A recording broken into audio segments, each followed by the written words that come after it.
That's a nice one as well, Debbie. Yeah. I assume, Eileen, all that background stuff was SC? Yeah. Go Bears. But the obnoxious one was, the rest of it is Ireland. Go Bears. Okay, Cheryl, are we on TV now? We're live? We are live. Okay. Good morning, everyone, and welcome to the regular meeting of the Third Laguna Hills Mutual Board of Directors, the California Nonprofit Mutual Benefit Corporation.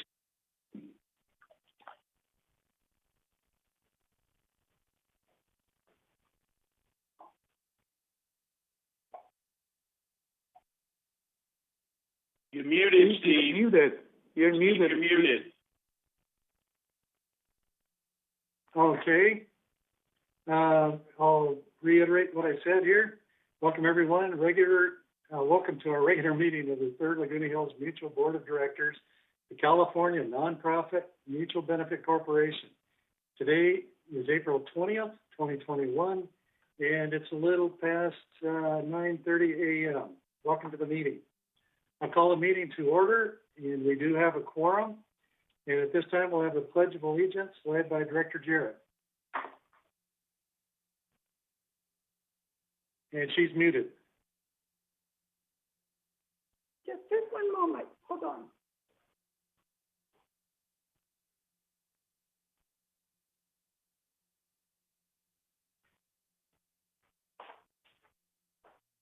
I pledge allegiance to the flag of the United States of America. I pledge allegiance to the flag.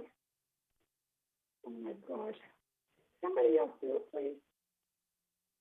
I pledge allegiance to the flag of the United States of America and to the republic for which it stands, one nation, under God, indivisible, with liberty and justice for all.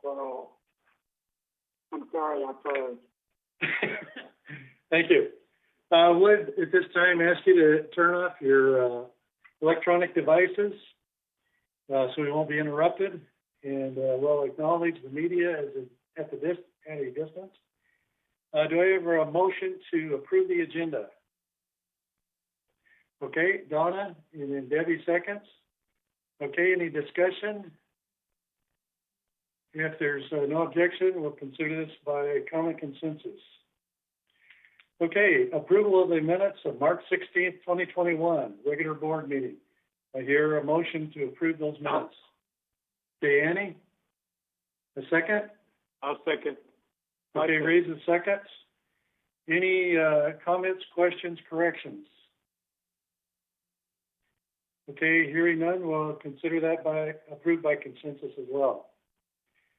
At this time, the report of the chair, I'd like to make an announcement I'm sure some people have been waiting for a while, and it's on our new ballot initiative on insurance.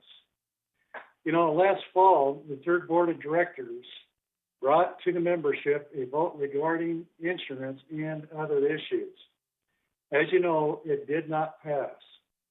Since that time, several members have urged us to generate a new ballot measure dedicated solely to insurance. You spoke and we listened.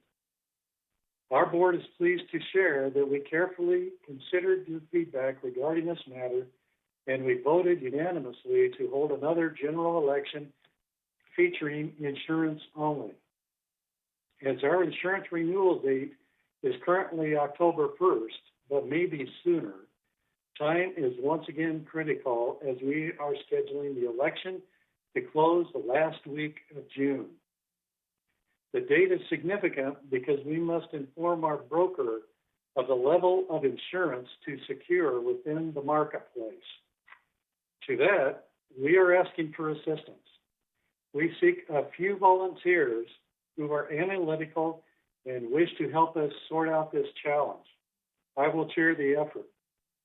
If you wish to be part of this team of highly motivated individuals, please contact us by sending an email to info@lagunawoodsvillage.com. Once again, info@lagunawoodsvillage.com with the phrase third ballot initiative participation in the subject line. Once again, that's third ballot initiative participation in the subject line. Thank you for your time and consideration, and we look forward to your participation in this effort.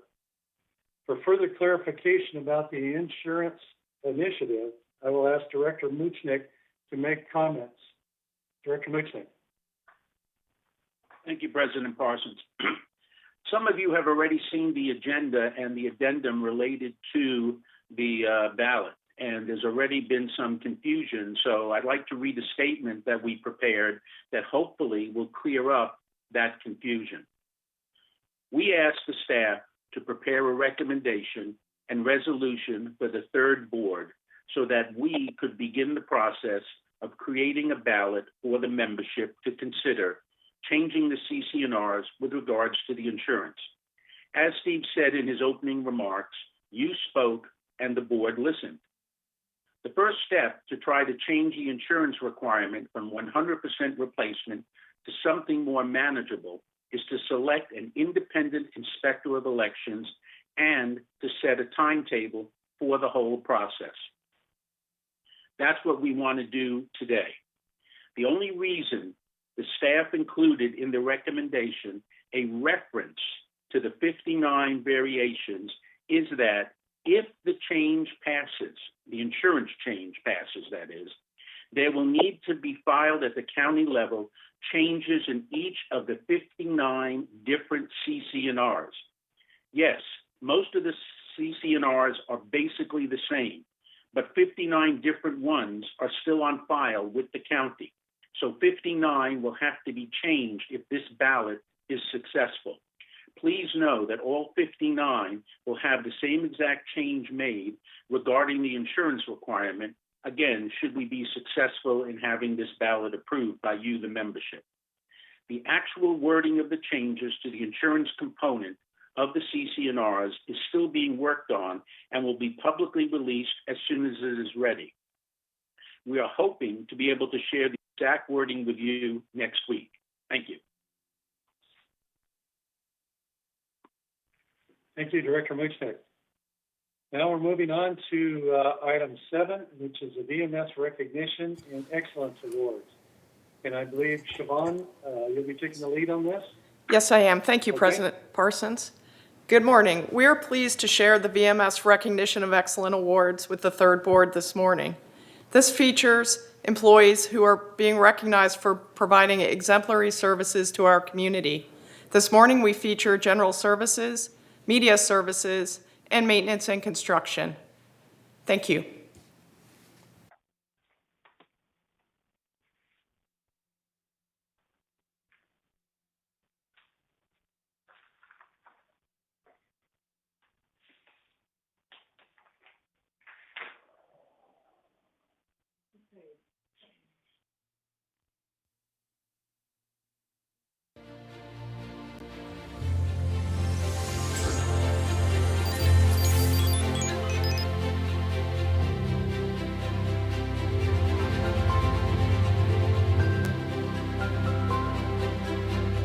Hello, hi, my name is Chris Lagenauer. I am the General Services Director here, and it is my honor and privilege to highlight a few employees in the General Services Department who's provided exceptional service during this past year.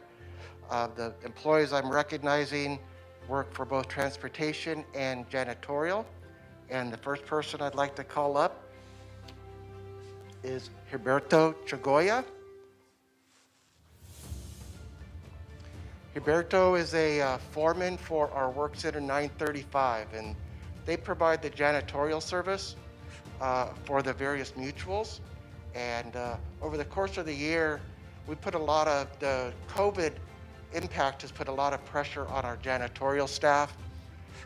We've had a lot of people out due to illness or quarantine, and as a result, we've put a lot of extra work on this guy to kind of handle both the mutuals and also the GRF facilities. But specifically, one thing I'd like to highlight that Gilberto has done is one of the major changes we did to provide more quality service during COVID is we increased the operating hours of our laundry rooms. we have a large number of lighter rooms throughout the village that historically get cleaned about once a month, maybe a little less than once a month. But due to the COVID virus, we made the decision to clean those once a week. So that was a major operational change. Roberto is the person in charge to make sure it happened.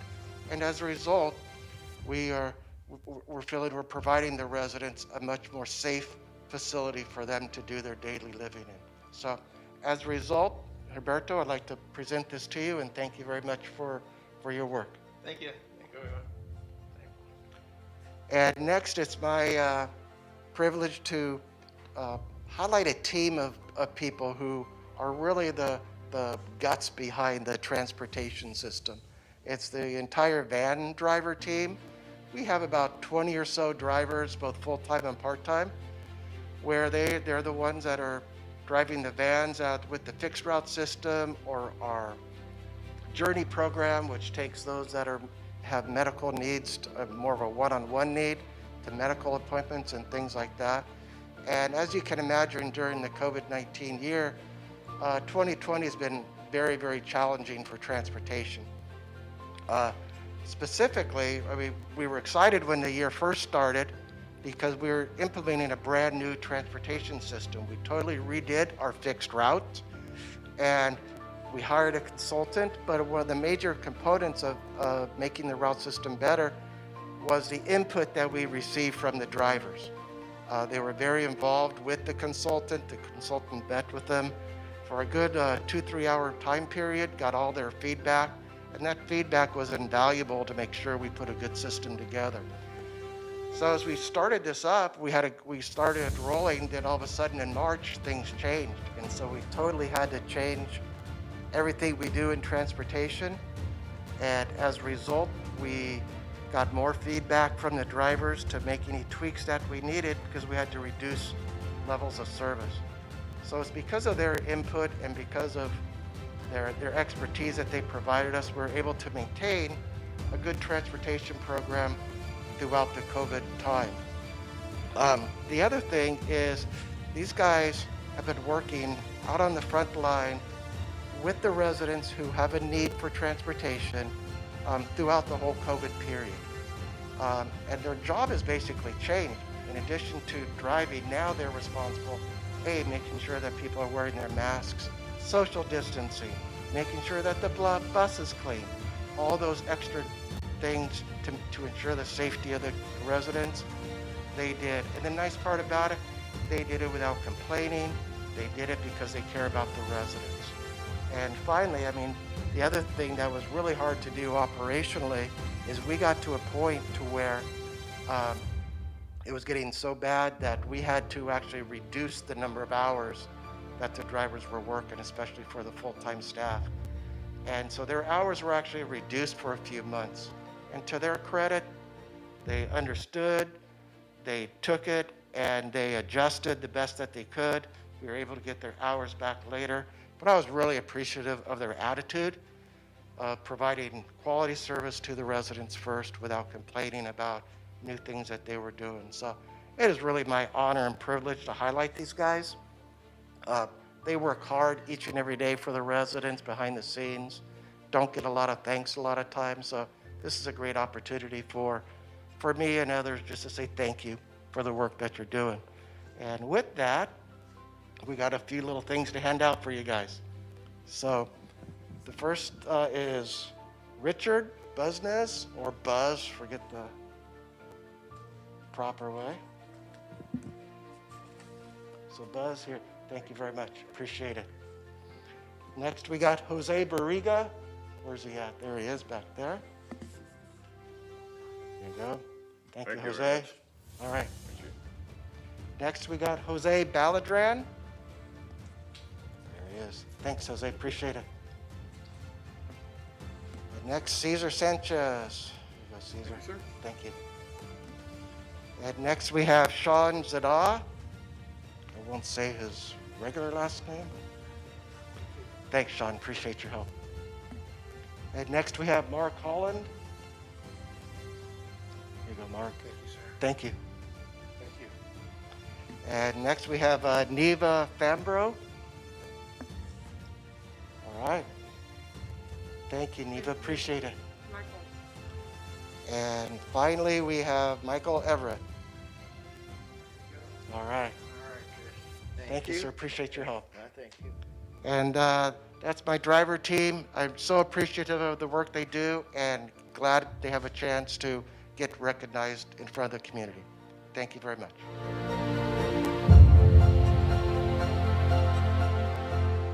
Hello, I'm Paul Ortiz, and I'm manager for Media Services 55, and across the way is Eileen Paulin. She's our Director of Communications, Media and Communications here in Laguna Woods Village.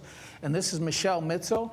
Many of you probably don't know her because she really works behind the scenes. She handles all our traffic and billing, and people think traffic, we're thinking security, right? No, we're talking traffic and billing of our commercials and cable ad insertion that we do on our cable networks. And Michelle has been with us for 17 years now. You actually started at PCM Corporate back in the old days and went into Lake Forest and started working there. Yeah, well, she's done a terrific job.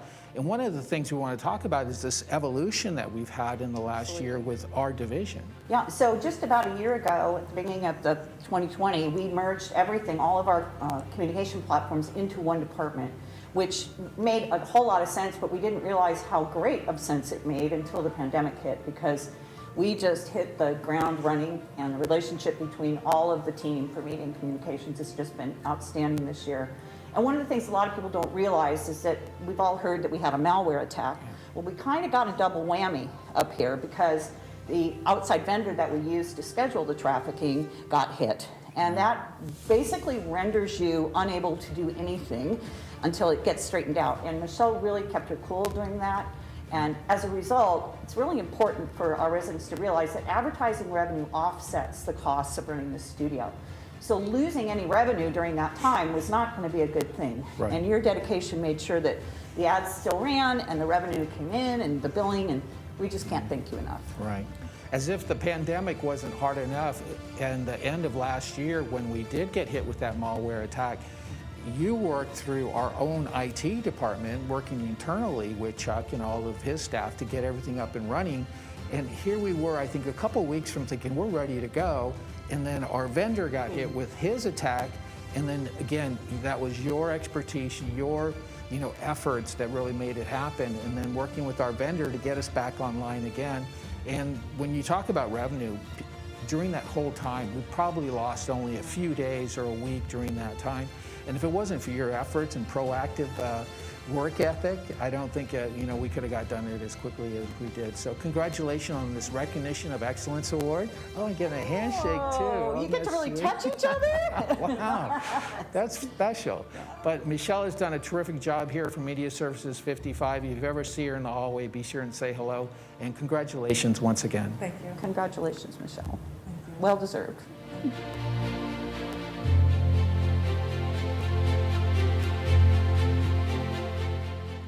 Well, my name is Ernesto Munoz. I'm Maintenance and Construction Director of the Maintenance and Construction Department. I'm here with Nynelyn Oxenham, and Nynelyn is one of our key staff members in the manor alterations division of our department.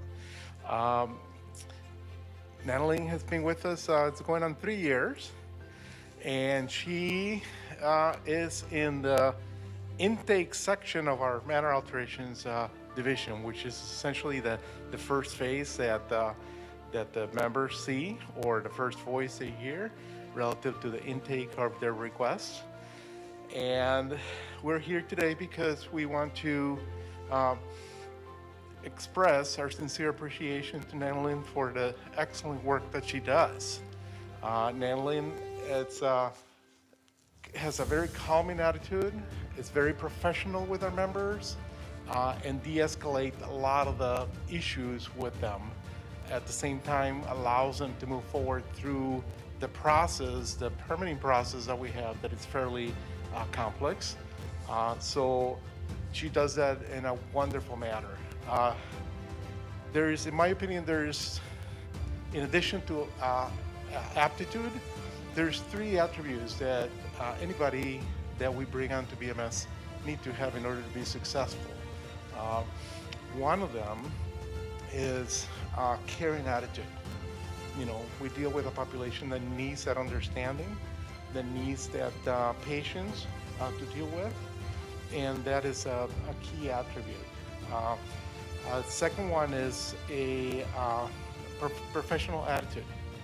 You know, and you have to be professional no matter what's thrown at you. It can be challenging at times, as you know, and we need to always remain professional and be able to assist in that manner. And the third is our ability to be thorough. If you are not thorough with our systems that we have, it creates confusion and it creates problems down the road. So these three attributes, in addition to aptitude, which is the key also, are exemplified in Netherlands. And again, today I'm here very proud to call you our team member.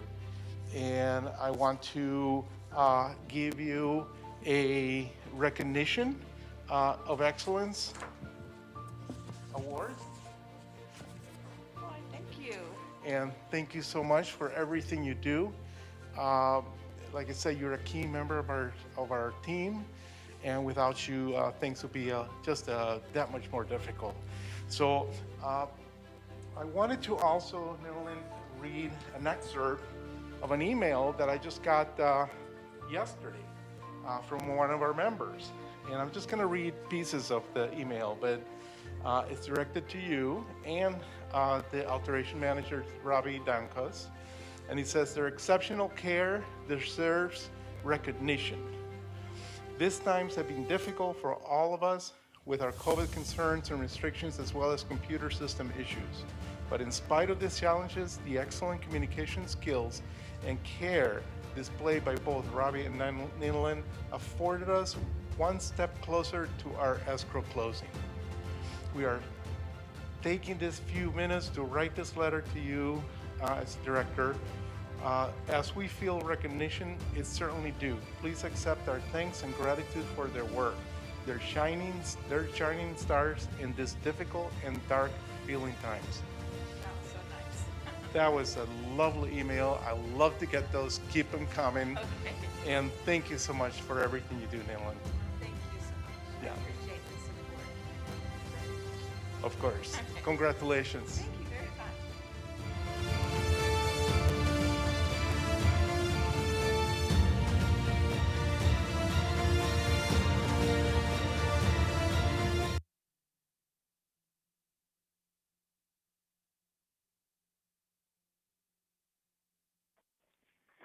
Thank you, Siobhan, for that presentation, and congratulations to all award winners.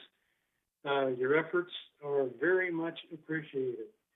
So we appreciate you bringing the video and sharing this with us. I believe you're going to have some more in the future. Is that correct? Okay, just a few more in the future. Okay, thanks so much. Let's go on to item 8. This is our open forum. And it's 3 minutes per speaker. And I would remind everyone at this time, members only may address the board of directors regarding items not on the agenda and within the jurisdiction of this board of directors. The board reserves a right to limit the total amount of time allotted to the open forum. Members can join the Zoom meeting by clicking on the link https://zoom.us/i/948-998-06730 or call 949-268-2020 or email meeting@vmsinc.org to request to speak. So at this time, we'll go ahead with the open forum. Grant, do we have any live comments? Yes, we have 4 members wishing to speak for open forum.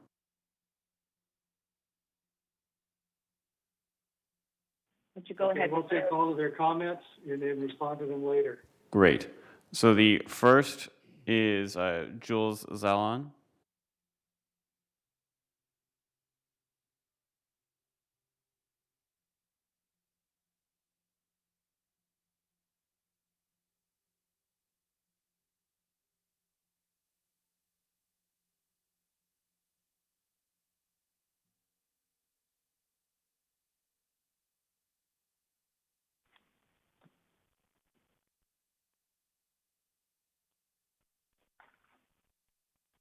Are we on the air? Yes, go ahead. Okay. The board's failed campaign to vote for the new CCNRs was characterized by a laundry list of drafting errors and fears of expensive repairs transferred from the HOA to the members. Yet after losing the vote, they indicated that they hope to bring it back in the future. To prevent that, we collected 600 petitions and many more proxies forcing a special members meeting to reject the CCNR draft, create a task force to consider rule changes, and amend the CCNRs to just address insurance.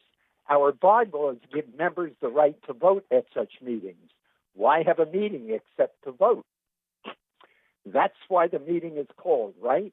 Apparently fearing that vote, Steve Parsons illegally ruled beforehand that no vote could take place. And when I pressed for a vote, Parsons, Muchnick, and Gottlieb improperly kept interrupting me and cut me off early. What were they afraid of? Well, we did vote 365 to nothing to instruct the board to do what the members wanted. And I guess that's what they were afraid of. At subsequent monthly meetings, we kept asking the board to follow our instructions without success. Today's agenda contemplates adoption of yet another CCNR revision. How will this draft differ from the earlier one? We don't know because we haven't seen its language, but they were obliged to show us that in open session. The Open Meetings Act lets boards meet privately to consider just 4 topics: litigation, contracts, discipline, and personnel. Everything else must be conducted out in the open. So not only is the board ignoring the messages my group has been harping on, they're violating the Open Meetings Act by doing it in the dark. No wonder we don't know what the new draft says. Then Steve Parsons distributes a flyer that claims, quote, "You spoke, we listened." What an Orwellian statement. This agenda item, combined with Parsons preventing me from speaking at successive monthly meetings, shows the opposite. The board has aggressively opposed everything we've spent months trying to put into effect. Their number one job is to do what the members want. If they can't do that, they don't belong in their seats. Thank you.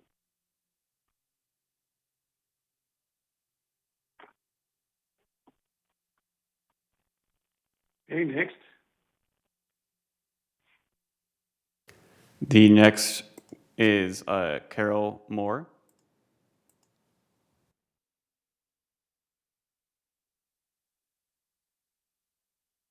Thank you so much. I hope you can hear.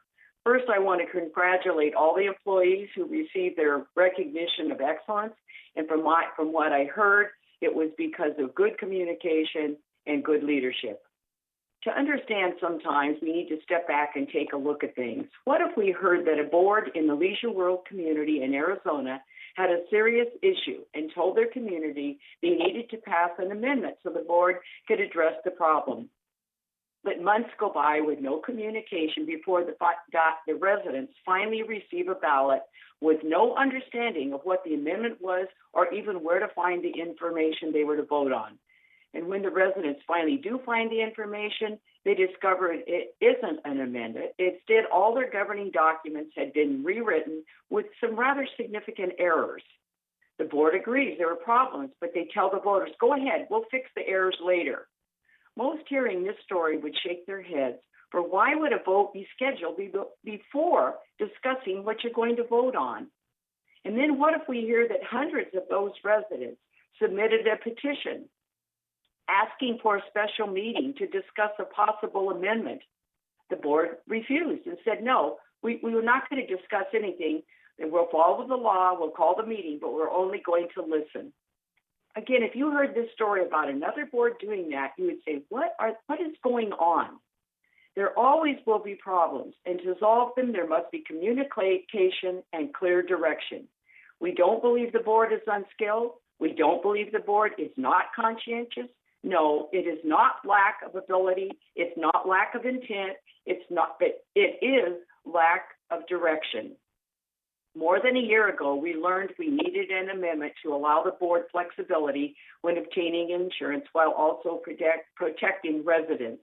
The process was heavily flawed last time we were asked to vote, and many of us are concerned that we see the same pattern again. The process must start with discussion to make certain if there are errors, we correct them before any ballots are mailed. We want to work together, but if you think about what I just reviewed, you have to ask, why has this been so flawed? It comes down to a lack of clear direction and communication. Repeating the same procedure and expecting a different outcome is not productive. The first step is not to schedule an election. The first step is to make certain we all agree what we're voting on. Thank you. Thank you. The next person to speak will be Karen Shore.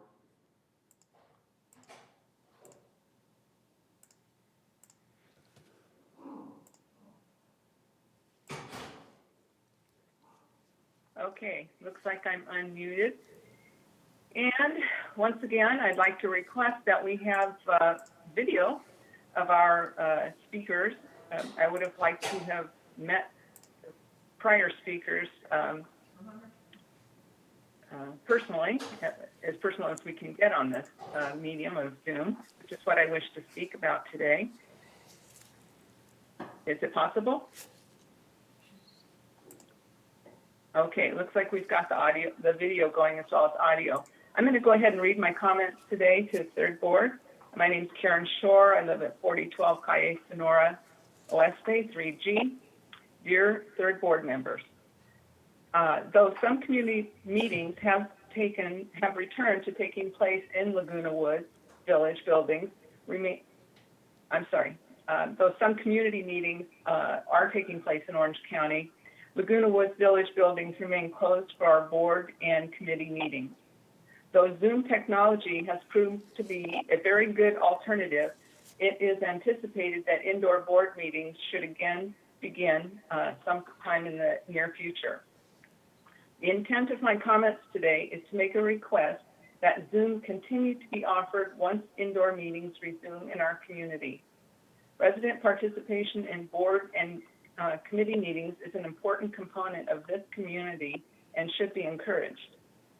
Zoom easily allows access to these board meetings by more people who may not otherwise be able to attend indoor meetings, including those people out of town. I would like to request that Zoom be considered as a regular part of our board meetings going forward. And out of respect towards residents attending Zoom meetings, I would like to request that both audio and video components of Zoom be turned on for each resident routinely.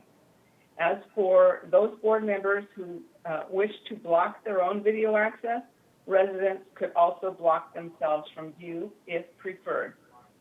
Used correctly, Zoom could go a long way towards dispelling the notion that board members do not show respect to residents attending meetings.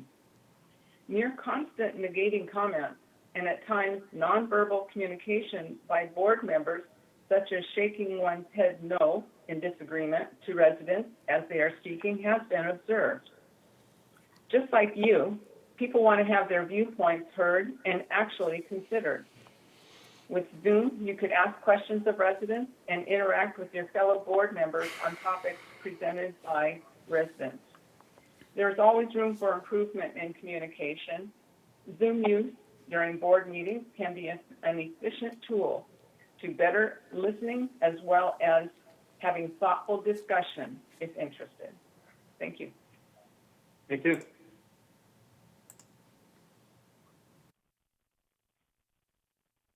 Next speaker is Catherine Freshley.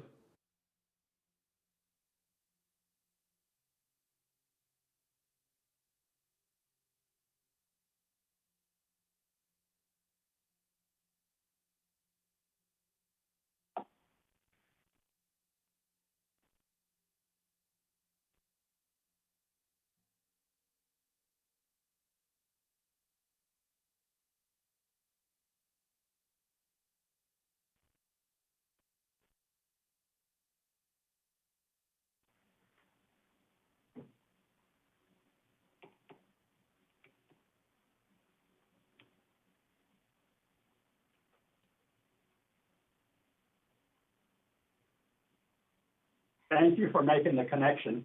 Actually, I agree with basically what Sharon had just commented on.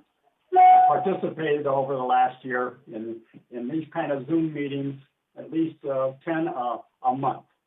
And it is convenient, you can get a lot done. But you need to have all the participants who are willing to participate on the video and so that they can make their comments and raise their hands. But I really want to congratulate also the employees that were just recognized. I think that's important that VMS does this and that you all provide that time for them to do. I'm a little concerned though about the topic 13 on the agenda, which you referred to earlier on. Both, it's going forward relative to the insurance issue, and I'm concerned because there's no document for us to review. What are you gonna revise the whole CC&Rs? Or are we gonna have an amendment? What you provided in the agenda does not indicate that it's only an amendment. And if it's only an amendment, then there's no need to even refer to the bylaws because the bylaws don't address insurance. So it is a confusing message. If you're talking about an amendment to the 59 CC&Rs, that's great because this is something that many of us have advocated. But present the amendment so we can see it prior to you even scheduling the election. In your proposed calendar, I also observe that you have 2 town halls, and that's wonderful. However, you've got them spaced out so that you have a town hall by the board. Then you mail out your ballots, and a week after the ballots have been mailed is a town hall for the residents. Why would the residents be speaking after the ballots have already been received and many of them possibly voted? You need to have the conversation on the amendment before the voting takes place and before the ballots are mailed. It could be easily done by combining those two so that instead of having separate town halls, you could have two town halls with both residents and the board, such as you're doing right now, so that you can have a good conversation. And if you want to limit it to an hour, then you have 2 of them, you do it 2 weeks. When we were going through the transition, we had many town halls because that's the important part of communicating any issue to the community. Let them participate because your goal is to represent us.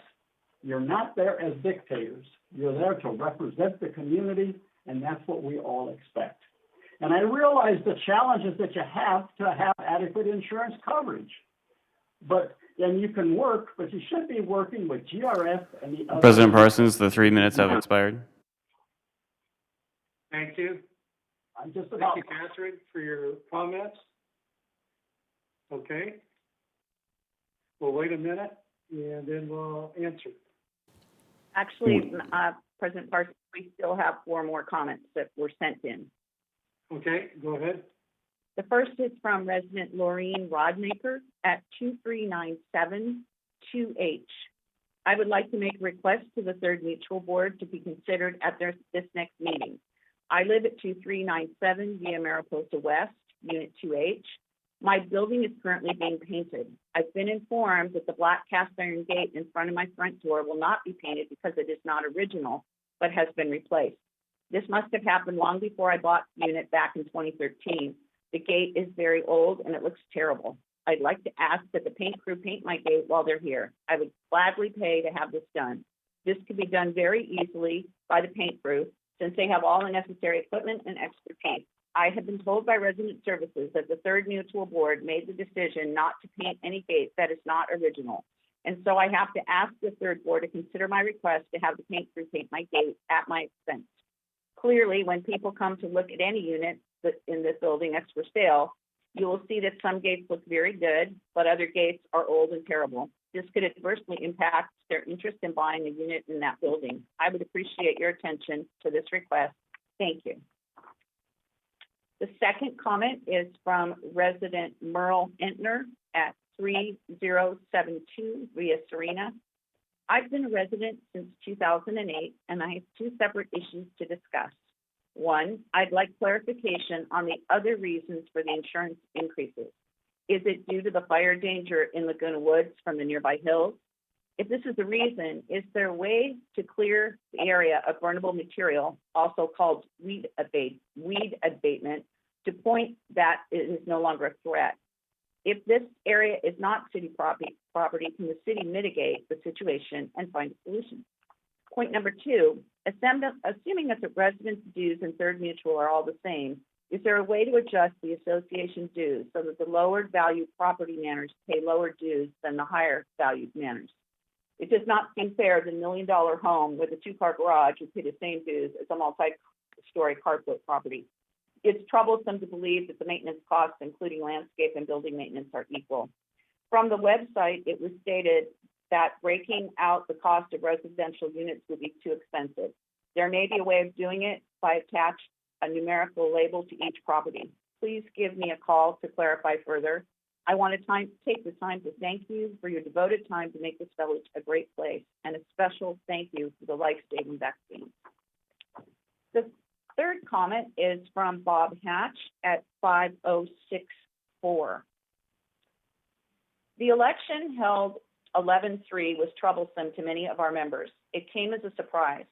They objected to the short notice prior to the election. They were asked to vote on a number of unrelated issues, but requiring only a single vote. The ballot was accompanied by reasons only to vote yes. There was no opportunity for member rebuttal prior to commencement of voting. There was no clarification of additions or changes from the existing CC&Rs. Members were frustrated by the difficulty of communication with fellow members.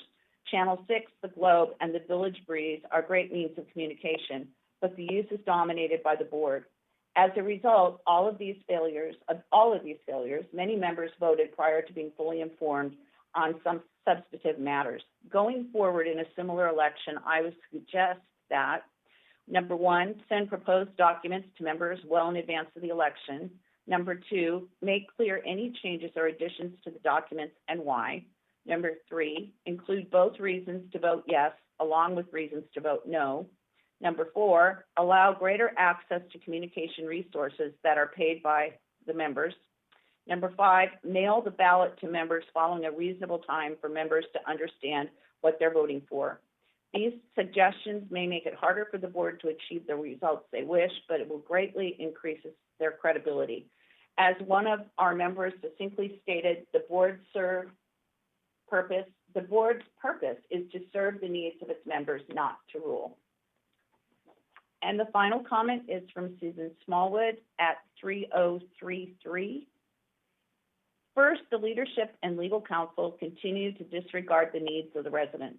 Once again, you've scheduled another ballot initiative without any discussion as requested by the special meeting of the membership. We are a senior community comprising of active and not so active adults. We need time to fully understand exactly what it is you're proposing without pushing through another losing and expensive ballot. We need new leadership and new legal counsel. I and those who requested the special meeting no longer have faith in the failing leadership at this time for a new leader and definitely new legal counsel. You say the high legal fees are due to the high number of residents suing Third Mutual. Why now? Is it time for new leadership and legal counsel who has an understanding of when it is time to settle versus continuing to push or cause unnecessary legal battles? It's time to serve the community and not lead with an iron fist. Lastly, I had lived at 3033 for over 10 years with not one balcony clutter violation. Now that I have a tenant who has only lived in my unit for 2 months, the tenant has received a clutter violation for the same balcony as I leased it out furnished. When did green plants, patio furniture, and a few decorations become clutter? I'm feeling discriminated and harassed with this false claim. Just drive down the long driveway and tell me, has anyone else received a clutter violation? And that is the end of our comments. Okay, thank you very much. I would ask the board if any of you would like to chime in on responding to these, feel free. First is to Jules Xylon. Anybody have any comments to his comments and questions? I will say one thing, Jules, you were you're given time to speak. We actually called ahead of time and did a test with you to allow you to speak, and you did have time on TV. So I think that what you keep bringing up is no longer applicable. As far as proxies, you're told that we did not accept proxies, and we talked about this even during the time that you were trying to speak. So I don't consider that to be a problem. As far as CC&R revision, we have gone through, we tried to make it very clear what we were doing. We had meetings on this, we had town hall meetings on this. As far as I'm concerned, there was time given for people to actually understand and ask questions. Granted, it came quickly, but in life things happen quickly. And even so now, on our new initiative, things are of the essence. Time is of the essence. We cannot sit back and wait for everybody to be educated if they will not come forward and learn on their own. Okay, any other comments to Jules? Okay, Carol Moore, I note that you have made several comments here. However, you failed to realize that we had different meetings, we had town hall meetings, we had other ways of people getting in communication. They elected not to in some cases. We also have contacted people who voted no, that admitted that they didn't read anything. So I'm sorry, but it's a responsibility of each individual here to stay up with what is going on, ask questions, and we were transparent with getting out information. As far as the lack of direction, here again, I say we do have direction, and you need to be part of the process if that's what you want to see. You can't stay in the background and then accuse people of not doing something that you should have been part of to begin with. Any comments from the board to Carol Moore? Go ahead, Robert. Yes, Carol Moore one of the things she talked about was the order of events.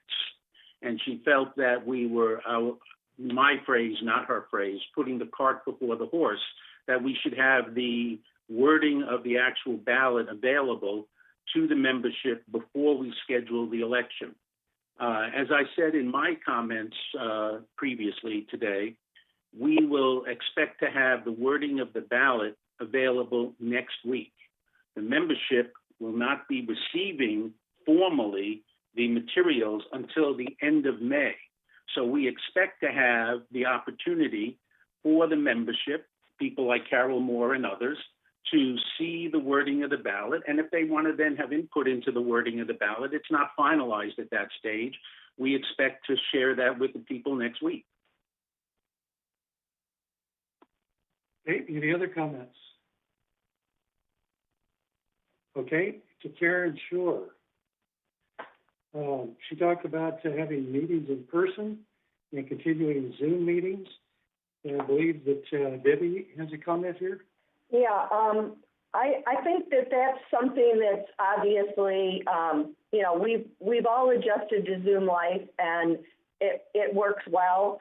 And we haven't had any formal discussions regarding this, but there is an SB 391 that's going to, that's before the California Association, it's part of the legislative committee, about keeping them, meetings conducted via Zoom.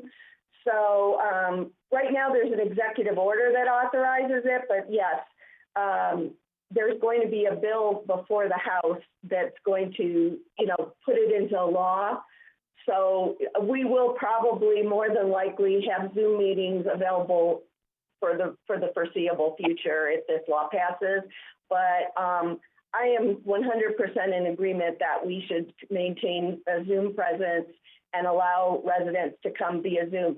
Personally, you know, I value the ability to use Zoom as a board member.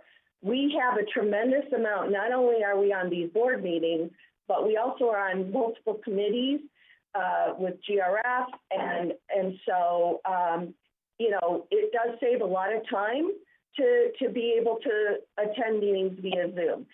Does it lose some of the personal touch? Of course it does.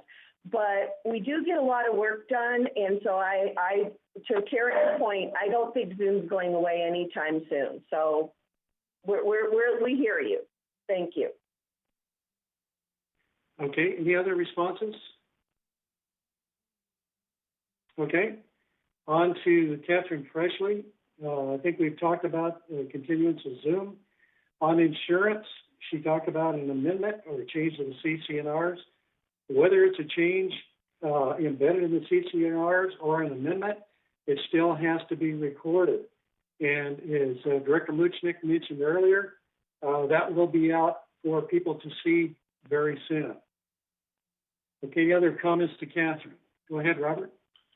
Catherine Presley also addressed the issue of working with United and GRF in terms of the insurance issue.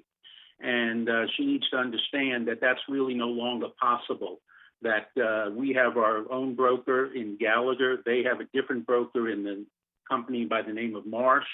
And we're actually going two very different directions in terms of insurance. So partnering with them is really no longer possible. Okay, any other comments? Okay, thank you. On to, I believe it's Lorraine Rodemacher, and she was talking about painting of her gate. Jeff, as far as I understand, she can request this under chargeable services. Is that correct? Yes, and Steve, with that, our painting supervisor is reaching out to. We can barely hear you. Can you hear me? Jeff, we can barely hear you. So, can you hear me now? Yes. Okay.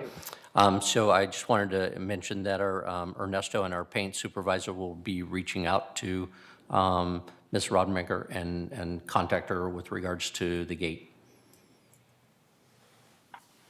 Okay. Also, she asks when the rec rooms in the three-story buildings will be reopened, and who's making this decision, and how will it be communicated to residents? Yeah. You want to take that on too? If you want to go through the others, and then I was going to do that as part of my CEO report. Okay. Any other comments to Lorraine? Okay. On to Merrill. Talked about insurance and about the fire hazards in the area. Whether the city can address that or not. Actually, we are in a fire zone according to insurance. And that's not something I believe we can weigh in on to change, other than try to do everything we can, such as move the fire line out. It used to be 30 feet. We're trying to get it out to 100 feet, and that's in the wilderness areas, so that the fire will have to bridge a gap there and just basically have dirt in between, as well as we're changing some plants out in an area close to that zone, the fire zone, so that they're non-flammable. There are some other changes that are being considered. So I hope this answers your question on that. Does anybody else have a response to Merrill? Okay, on to Bob Hatch. It talks about short time in the prior election, about getting things out. There's one thing that I picked up on. And yes, it was a short time. Yes, this is also a short time. However, it is something that needs to be taken care of.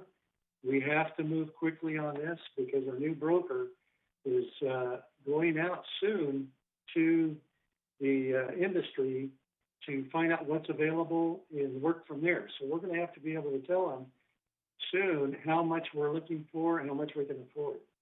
Okay, Robert? For Mr. Hatch, while the time frame at this point is still somewhat short from maybe what he would like, it's only a single issue. It's going to be a single statement on insurance, and that's it. It's not going to be a lot to digest. There's not going to be a lot of controversy, I think, related to this issue the same way there was before. So while, yes, it's a short time period, I think, Mr. Hatch, once you see the wording and people have an opportunity to weigh in on the wording, it'll go very quickly because it's a very simple issue. If we don't approve this, we're facing very extreme rates of insurance for next year, and that's what the board is now trying to help avoid. So thank you. Okay, anyone else? Okay, on to Susan Smallwood. We have talked about the time to understand things. She thinks that there's a disregard from the board standpoint to educate the people. This is now the second time around, Susan, and I think people already have an inkling of what our problem is with insurance. So there'll be other information coming out, but we are not disregarding that duty that we have to educate people, let them know what's happening. As far as clutter, perhaps it would be good if you got the new landscape regulation or directive and read through it. This has been in existence for some time now. It could be that your lessee was just picked up on some way of seeing how much clutter there was and report it. So I would ask you to get a hold of the landscape manual, go through that, and then if you have any questions, come back to us. Okay, Robert? Two things in relation to Ms. Smallwood. Number one, most of the time when clutter issues arise, it's because there's a complainant, another member of the village, another member resident has called to complain. I don't know if that's the case in this situation or not, but that's typically the way we deal with clutter issues is when we get a complaint. In terms of the issue of our legal fees, the board has been very careful in trying to clarify, and the Smallwood continues to conflate issues. When we have the legal fees announced, it needs to be known by everybody that those legal fees include what we have to pay for our share of BMS's legal fees. It also includes, it does not include reimbursements we get from insurance companies or from litigation where we're successful in terms of, prevailing in a case. So in fact, the dollar amount associated with our legal fees that's reported is a lump sum and doesn't reflect various things that impact that. And so she misunderstands and misrepresents the actual cost of our legal fees, which are considerably less than what she constantly states. Okay, any responses to anyone by the board? Okay, Jeff or Siobhan, anything you want to add? I didn't have anything yet. Okay. Thank you so much. Okay, we'll go on to CEO, COO report, item 10. Thank you, President Parsons, and to the board and to the members here. I have a update on several different topics, and then I'll turn it over to Siobhan. I'm going to start with your question, Steve, with regards to garden villas and the rec rooms. And we are anticipating at this point in time in the management of Third and working with all of our operations that those rec rooms won't open until such time as our clubhouses fully open operational wise. We are, as you know, to our residents, everybody, we are in the orange category right now, orange tier. We are moving towards the yellow tier. Good news is that our cases, as reported yesterday, are down to 63, only 63 cases in Orange County, 0 deaths, which was really good information. And our tests are still above 6,000 to 10,000 tests going on a daily basis. So what that means is that 2 of the 3 critical categories have now reached the yellow. We are only 1 category shy, and that is the cases per 100,000. It still needs to drop down 1 more. It's at 3 right now, and it needs to get below 2 or 2 or below. The other element that is driving moving to the different tiers is the number of vaccinations that are occurring statewide, countywide, and also certainly the vaccines that we've been able to do here at the village. So again, I just want to indicate that right now the GBA's rec rooms will stay closed until such time as we open up our clubhouses.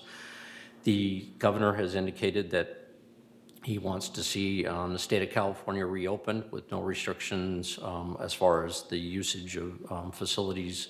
He's indicated that full reopening would occur sometime after June 15th.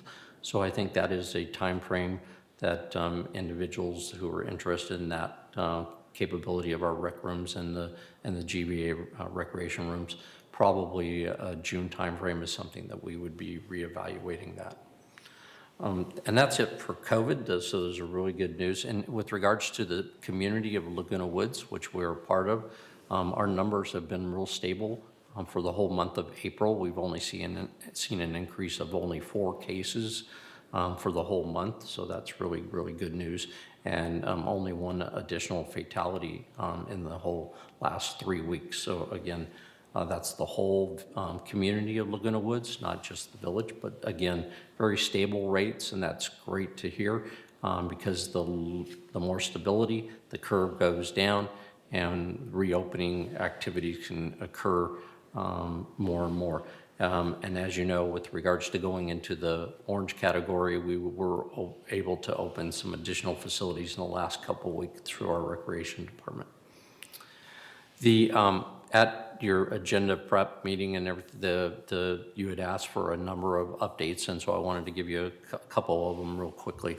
The first one is an update with regards to our $10,000 escrow hold deposit that we put in place. And the purpose of that escrow hold was to allow escrows to close. We were in a situation where our policy was you couldn't close an escrow until every moisture intrusion, damage restoration, manner alteration issue had been resolved. We had a number of people who were going through the process of trying to close in a very short time frame, 30 days or less.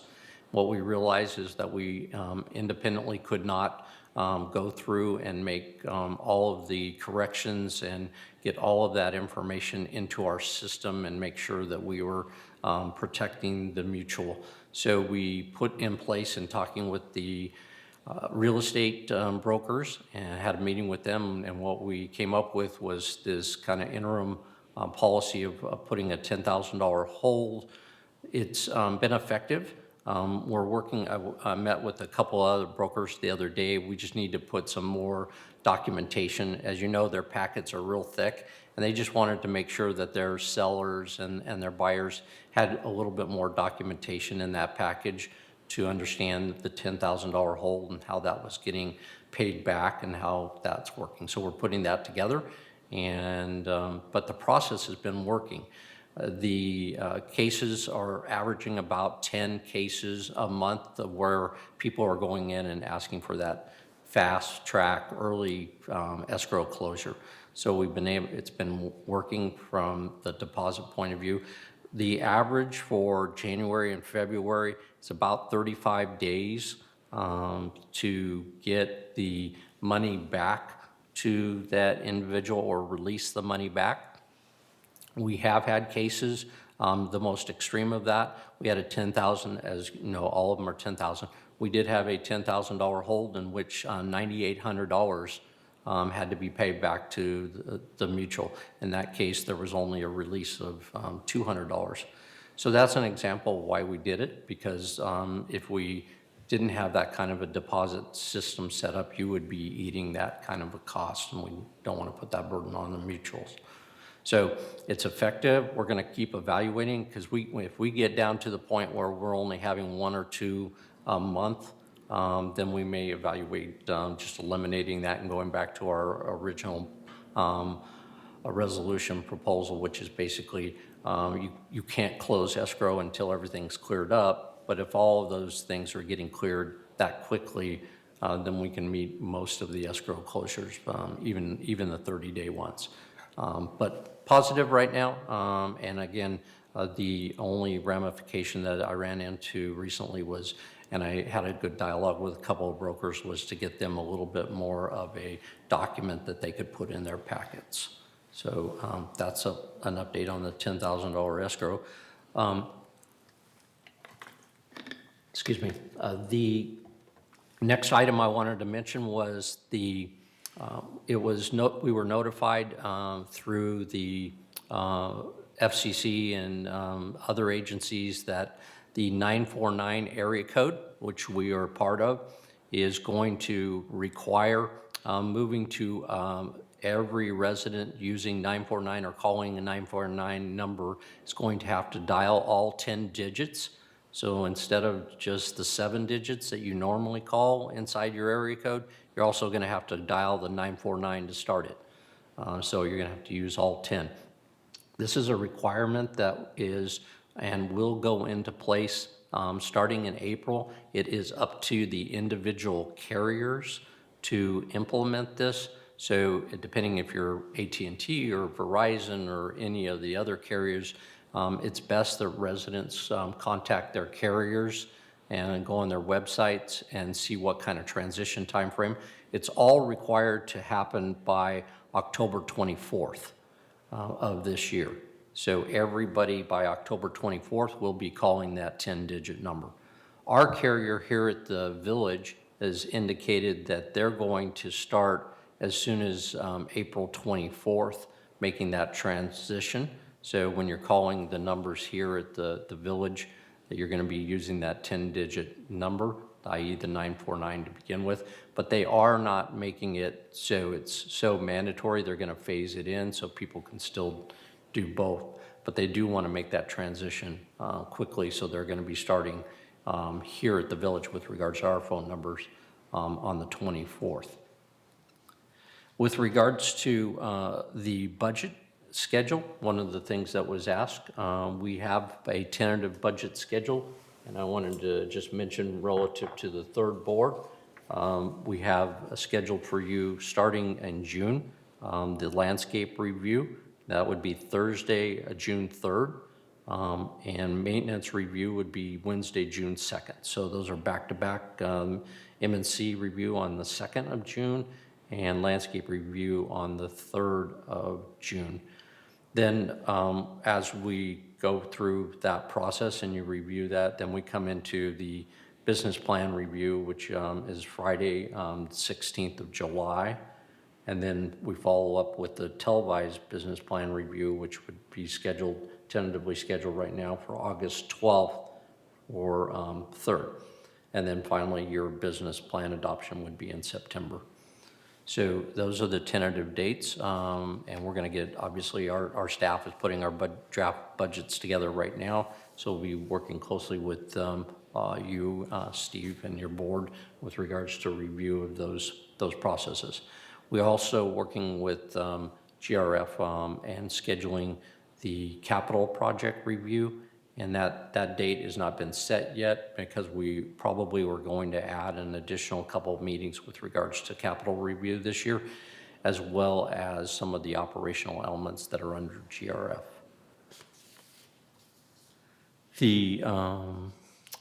I think that's it for me. I'm going to turn it over to Siobhan. She has a little bit of a few updates to give you as well, and I can answer any questions on those after that. Thank you, Jeff. Honorable President, members of the board, I have a few announcements for you this morning, please. I want to remind residents that the annual spring mailing will be coming soon. The mailing date will be this Friday, April 23rd. It is expected to be received by residents on Monday, April 26th or Tuesday, April 27th. As a reminder, this package includes the summary audited 2020 financials for 3rd and GRF, the Code Red contact form, an opt-out authorization form for members who wish to make their contact information inaccessible by the general membership pursuant to the Civil Code, a schedule of monetary traffic penalties, and many other informational materials for resident use.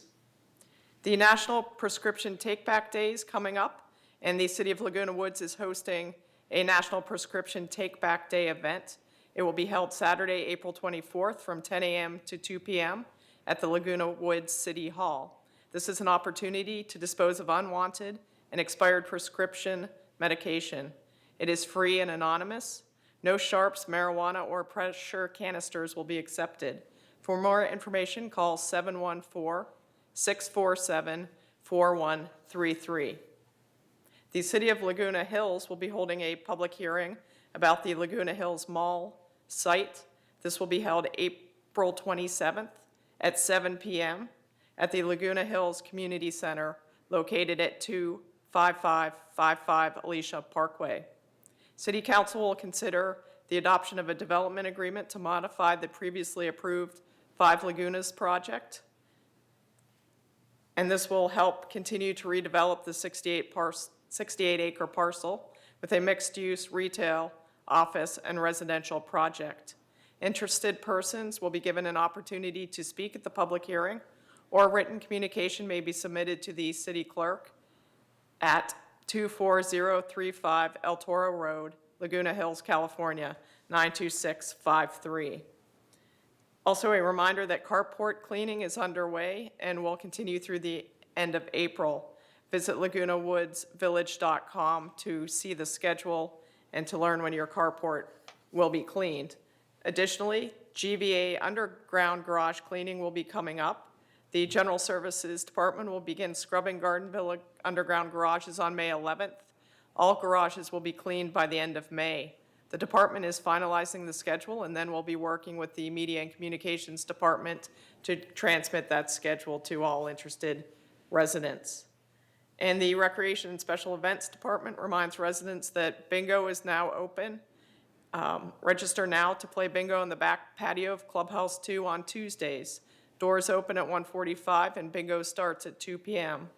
A fee of $10 for 10 games is due at Clubhouse 2 on the day of play. Reservations may be made through ActiveNet. And a reminder that masks are required. That concludes my presentation this morning. Thank you. Thank you. Any questions or comments by the board members? Okay, we'll proceed on to item 11, the consent calendar. Steve, I raised my hand. Yes. I have a question. I have a question. Yeah, I'm on the corner side. Can you see me now? No. Okay. My question is for Jeff with a follow-up, depends on the answer. The national average on the COVID vaccination for 65 years and older is at 65%. Village for the vaccination of 65 years or older, or population here? Do we have any number? I don't have a number, but with regards to the vaccination process, we have been involved now with everybody 55 and over. In fact, we are having our last vaccination clinic coming up Saturday the 24th. And we have a very small number of people still that need to get vaccinated. And this is really for anybody 55 and over. It's really anybody 18 and over, because we do have some individuals that are under 55 that do live here in the village. So it would capture everybody that's 18 and above. And they were asked to submit their information via our website this last week. And so we have all that data, and we'll be getting the information and the scheduling out and confirmation on the tomorrow or the next day for Saturday. So we look forward to finishing that up. And it was really at the efforts by Memorial Care to help us out in getting this last exercise so that we can hit just about everybody in the village. And it's great. We have a number of people in the village that got vaccinated, certainly through our program, but we had just as many people get vaccinated outside using Rite Aid, using CVS, using Orange County and all of their facilities. So it's great that we have such a high percentage in the village that have been vaccinated. Thank you, Jeff. The follow-up is that because, that the statistics going to help a lot with some of the internal decisions. We have activities within the village that the guests are not come and that it's only members. Percent vaccination reaching the herd immunity, which help us internally to rethink about some of the reopening of activities that only members use, not the guests that coming in. And if they have some statistics that can help us to make some decision in that regard for the reopening some of the activities that guests are not welcome. So that was my point, that how we're going to do that independently of the state. We may be able to do something internally based on our own herd immunity if we have the statistics available. Thank you. Okay, any other comments? Okay, going on to item 11, the consent calendar. Do I hear a motion for acceptance of the consent calendar? Okay, Lynn and Annie, second. I move that we accept the consent calendar. Okay. Any discussion? If not, if we don't hear any comments on this, we'll consider this approved by consent. Okay. Item 12, unfinished business. We have none at this time. On to new business. And I'll turn it over to Director Jarrett on the motion. Okay. We have a recommendation here to approve the proposed 2021 special election schedule on the restatement and amendment of the third Laguna Hills Mutual Covenants, conditions, and restrictions. Lynn, we can just barely hear you. Okay. All right, let me try to get closer here. We have a recommendation to approve the proposed 2021 special election schedule on the restatement and amendment of the third Laguna Hills Mutual Covenants, conditions, and restrictions. That's all 59 versions of the CCNRs and the bylaws pertaining to insurance in the community, and appoint Unilect Corporation as the inspector of election for the special election. The proposed election schedule for a special election reflects the timeline required by Civil Code for a special election for the purpose of approving a restatement of the CCNR and amended bylaws for the sole purpose of revising the insurance requirements. Key milestones in the attached election schedule that we've been provided include the general notice, or it actually includes the calendar. The calendar, the milestones are general notice of ballot information, May the 7th. Town hall for ballot information, May the 14th. Mail ballot package to residents, May 28th. Town hall for member comments, June 7th. Ballots due June 28th. Tabulation of ballots, June the 29th. I'd like to make a motion that we approve this special election schedule and Inspector of Election Services. Okay, is there a second? Annie seconds it. Okay, discussion? Robert? Yes.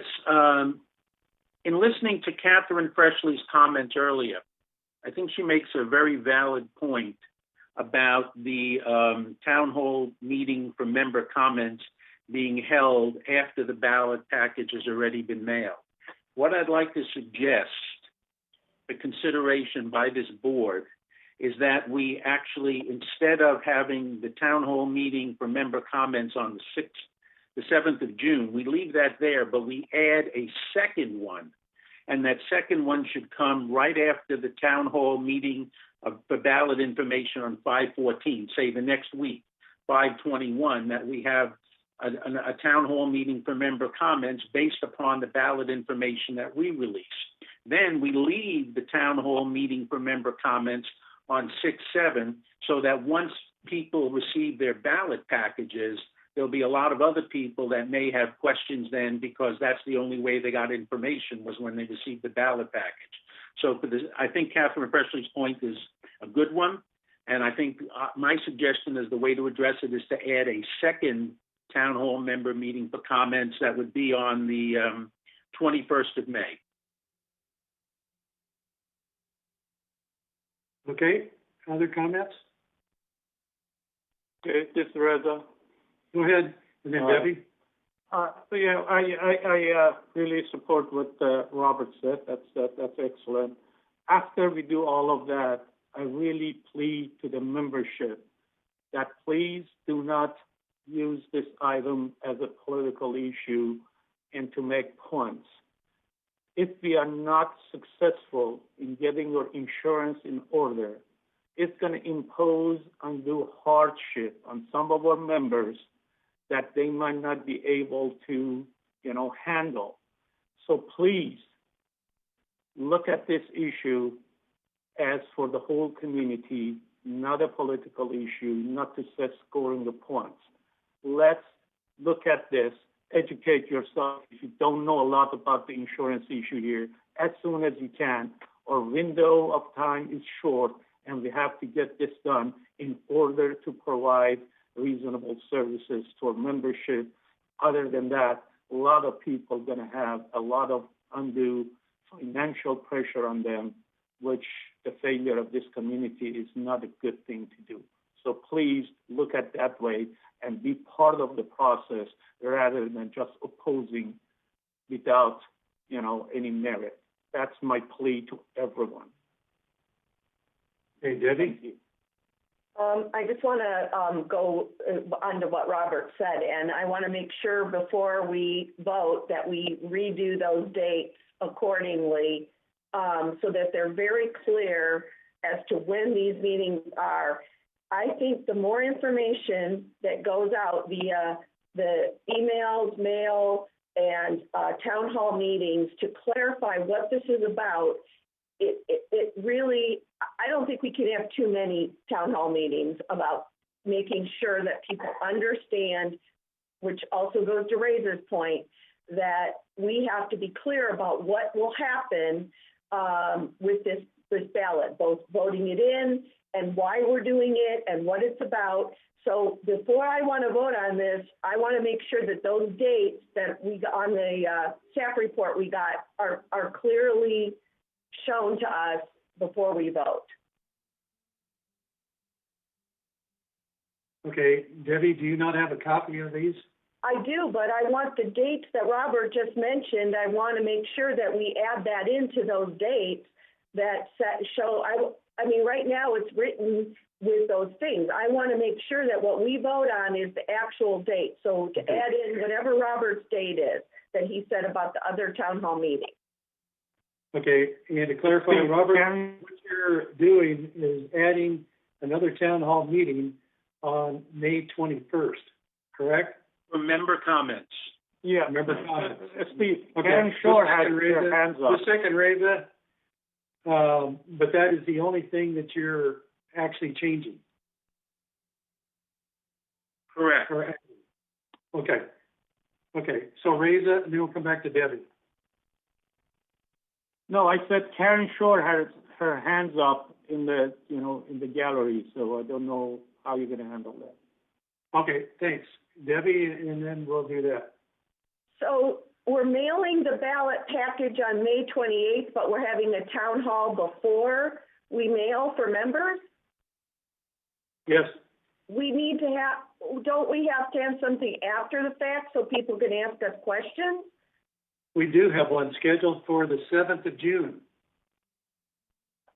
Okay, why is that not on this list I have? It's on the package I received. Okay, I found it. Sorry. Okay, I'm good. Thank you. I'm good. Okay, any other board comments? Okay, Lynn?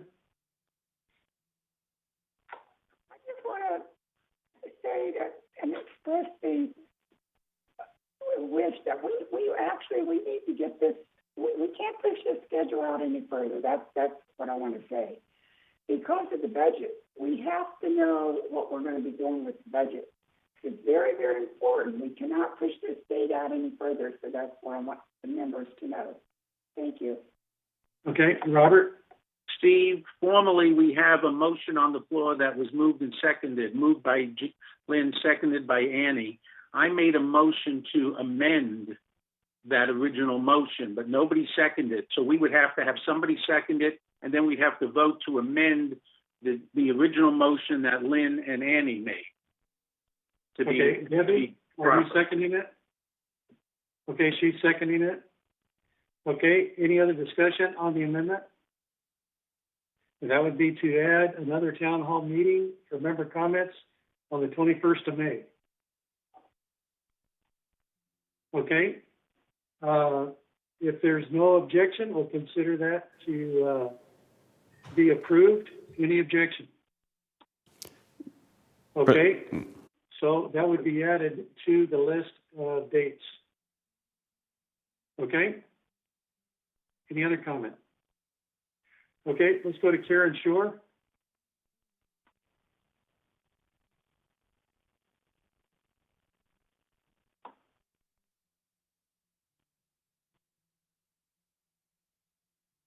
Okay, I'm unmuted now.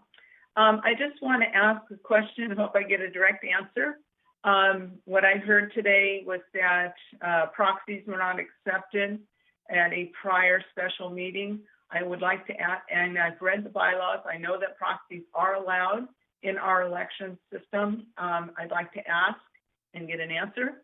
Will you accept proxies on this upcoming election?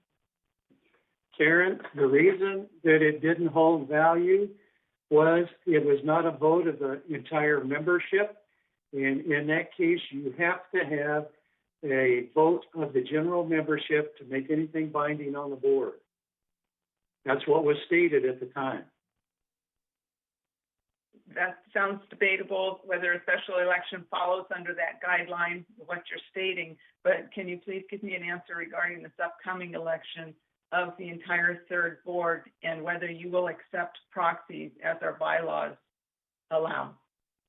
No, because a vote of the membership has to be by ballot, and it has to be open to the entire membership. So proxies are not allowed. That's been stated over and over by our legal counsel.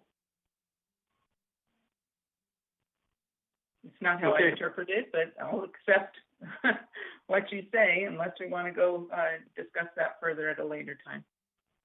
Fine. Okay, Debbie?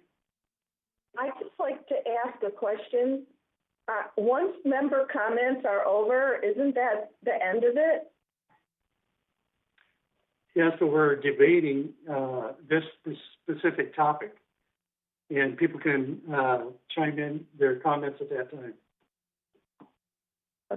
Okay?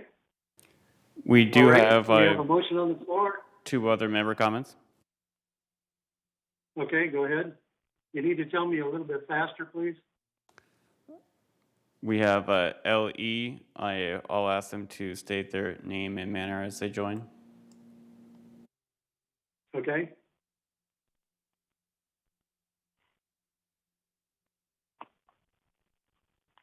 Hello, do you hear me? Yes, go ahead, please. I'm Lalaine Isaacs. I have a comment about our insurance issue. If you remember, Director Parsons, I had questions about our insurance issue, and on both times, in the email in December and in January, I asked for the Duff and Phelps report so I can explain to members what the valuation is based on. Secondly, I asked for the council's rationale of the analysis why we cannot buy insurance as an affiliate. And I'd like to see what the cost saving is. At the time, we were told that Fannie Mae does not allow buying insurance on the aggregate. However, United, as I understand it, and GRF, who have separate lawyers, are going to buy insurance as an aggregate. Therefore, you have 2 attorneys with different legal counsel opinion than our current counsel. So I would think that we, just like if you are sick and you question a doctor's view, because our insurance costs so much, the members who contribute to these dues, that is our pot, should be given a chance to have a second legal opinion. That is all I'm saying. Thank you for your consideration. And I do hope that when you amend the insurance statement on pages 28 and 30, there is a language that is contrary to practice. It has the corporation buying insurance for common areas and units. And units, as defined on page 6 of our CCNR, refers to the property that is owned by the owners. And to the best of my knowledge, that is contrary to current practice. Homeowners must buy insurance for their own property. And that is from the paint inwards, but including the doors and windows, contrary to what Director Muchnick said in an October 22nd town hall. Even if your windows are original, owners are responsible for that replacement. That's all I'm trying to say. Just make sure your language protects the mutual. Remove anything about the corporation insuring the units. There's 2 places there. All you need to do is delete that segment. And the thing about how we should insure, that can be up for discussion. I just want to make one last point. When you 3 buy minutes have insurance- expired. Can you let me finish, please? Because this is an important point. Really make it quick, please. Very quick. When you buy insurance without knowing the probable maximum loss, which is an indication of the probability of catastrophic loss, that is like saying, I'm signing you a blank check, you tell me the rationale later. Secondly, if you show the membership what the premiums are for 1x to 10x of the probable maximum loss, the arguments over whether we should insure for 1x or 10x might be moot, because the insurance for 10x PML is not 10 times the insurance for 1x PML. That was what I was trying to convey to Robert Muchnick, Mr. last December, but I got nowhere. Thank you very much for your time and for considering my view. Okay, thank you very much. The PML, as you know, is 140 million. Okay, and that's what we are working with as a basis to go forward. As far as an aggregate, we have talked with our consultant, and right now there is no such thing that we can hook on to, because there's such a variance between different locations. Like if we tried to do something with the folks up in San Francisco at Rossmore, they're under a total different concept for insurance than we are. And the insurance companies look at them different than they do us. So we're mixing apples and oranges if we try to go together with them. Are there any other comments? Yes, we have a comment from Carol Moore, and then we have a comment from Jules Zalon. Okay, then we've got to move on. Understood. Sorry that your name doesn't come up and you can't click unmute until your name comes up. So if we delay, it's because we weren't able to speak. I first want to thank you for changing the dates. The May 28th date really is helpful. But I have one question to make certain we understand. Number one, it's my understanding the first public comment is May the 21st, and then May the 28th is going to be the mailing. If that's correct, that's really 7 days. Are the ballots already printed on May the 21st? What I'm trying to say, and I think you heard me say that earlier, we want to make certain that the public gets their input before you print something. We don't want this to happen again, that it winds up being the other way. And I think what Leilene was referring to, an affiliation, I don't think we were ever thinking we would affiliate with another organization, but we would affiliate with GRF. And because of the way it's stated on the Fannie Mae website, that we could affiliate, we did hear you can't, We never heard why you cannot, and I'm not asking you to do it right now. But see, these are kind of questions that really deserve a good discussion so that the community understands that. All we heard was you won't. We don't understand why. So these all should come at the public meeting. That's fine. It's letting everyone understand. We understand the immediacy of it. We understand that it's important, but I think there is a failure in real communication on some of these issues. But thank you again for changing that date. Okay, yeah, good points. And one thing you need to understand is that for the first 425 million of the current policy, GRF and United pay their portion of that. United does not want to keep up with their portion. They are going separate. They got their own insurance company working, and they are trying to come up with what they think is an acceptable amount for insurance. So that we have to deal with separately, because if they're going to pull away, which they are doing, we have to adjust what we're doing. Instead of going on a joint type policy, we're going to have to bear the burden of our own policy out of our own pockets. Okay, Robert? Yes, to address one of Ms. Moore's points, as I indicated earlier, and I'll reiterate, we expect to have the description of the ballot information available to the membership next week. It's not going to be, we're not going to wait until the town hall meeting on the 14th of May to first release the ballot information. The ballot information will be out there and people will be able to comment on it.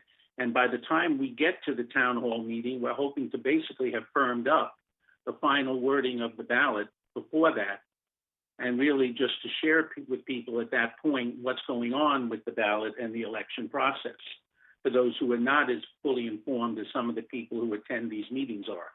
But yeah, the people have access to the ballot information long before the town hall meeting. Okay, any other comments? Okay. We have the final member comment from Mr. Zalon.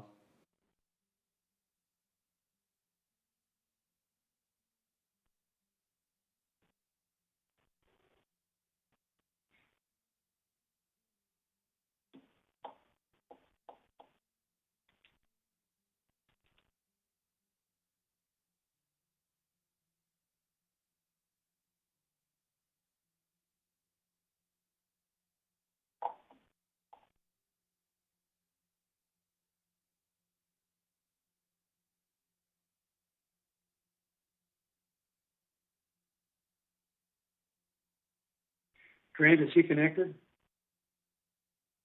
I do see that he is connected. Okay, is he muted then? He is still muted.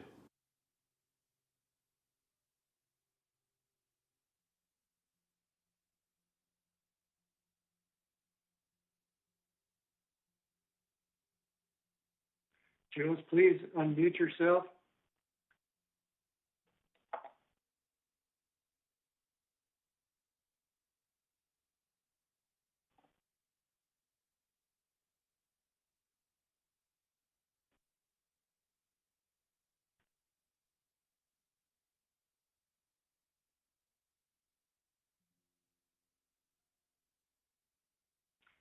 Craig, you're muted.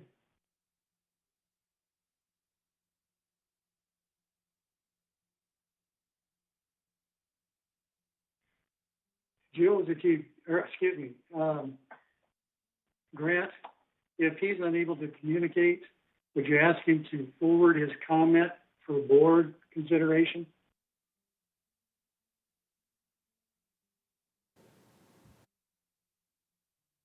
Would you like him to email it, or like place it in a? How would you like him to forward the comment? If he can put it in the chat box, we can work with that. All right. I believe if he can talk to Eileen, you could give it to her there.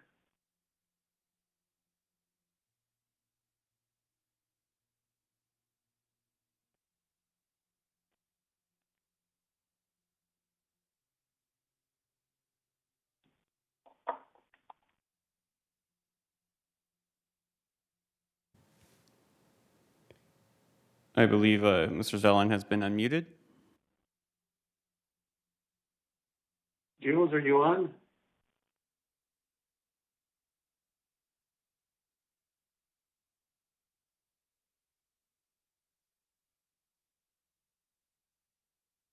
Jules, can you hear me?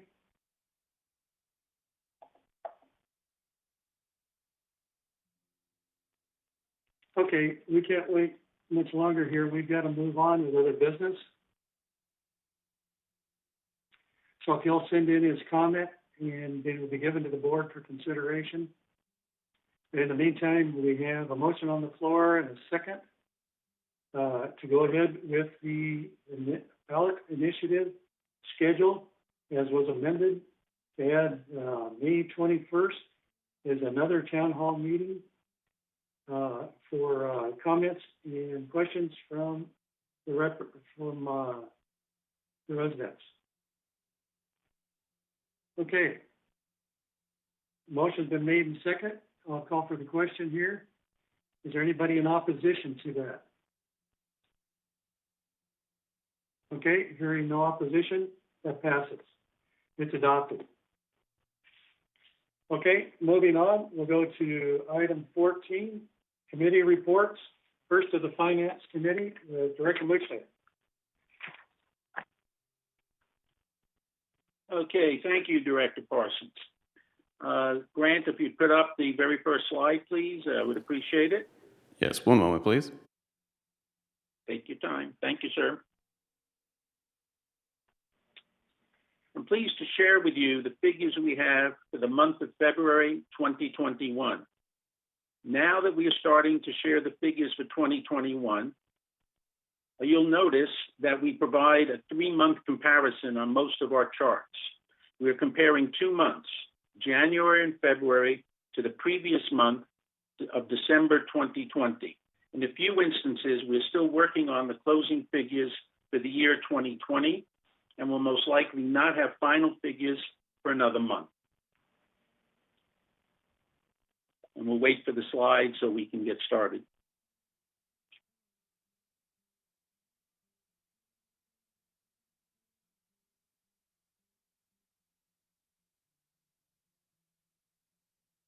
Clearly, we're having a lot of technical difficulties today.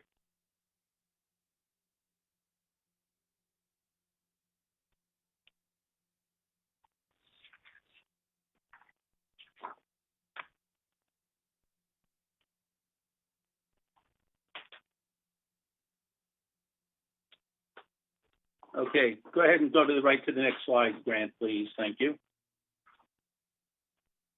All right, this slide depicts income for Third Mutual for the last 3 months, December, January, and February.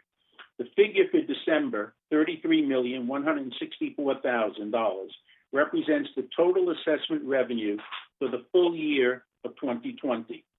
Assessment revenue year to date at the end of February is $5,767,000, which is just about double the income for January, which was $2,883,000. As expected, we continue to be right on track month over month for assessment revenue. If one was to multiply this by 6, the January and February combination, we would project that the expected assessment revenue for 2021 would be $34,602,000. As I said, which is right on track for the total assessment for the revenue for 2020, with the addition of the $20 per man per month increase that was instituted for 2021. Non-assessment revenue is a negative $50,000 for the month of February. This is explained by the results of unrealized loss of $339,000 on AFS investments, an unfavorable variance due to adverse conditions for bond investment during the reporting period. A monthly entry is made to reflect investment market conditions which fluctuate. Adding together the assessment revenue and the non-assessment revenue for January and February, our total revenue is $5,685,000. Now, looking at the set of bars second from the right of the slide, for the cumulative months of January and February, Third had $4,666,000 in total expenses. Looking at the bar graph on the far right of the chart, Third Mutual had a net revenue of $1,019,000 for the months of January and February. This is up an additional $373,000 from just the previous months of January alone. Next slide, please. This slide represents data for the operating fund only for the 3 months ending February. Looking at the bar graphs on the far left of the chart, assessment revenue over the most recent 28-day period, February, was $1,747,000, exactly the same as the previous month of January, and in keeping with what we expect each month. Now, shifting your gaze to the second set of bar graphs from the left, non-assessment revenue increased by $117,000 for the month of February, giving us a total non-assessment revenue for 2021 so far of $222,000. Now, looking at this set of bar graphs third from the right, Third Mutual had a grand total revenue in the operating fund of $1,865,000 for the month of February. Adding January and February together, total revenue for the operating fund only for 2021 is, as you can see, $3,717,000. The bar graphs second from the right side of the chart, total expenses during the same period for the operating fund of January-February was $2,920,000.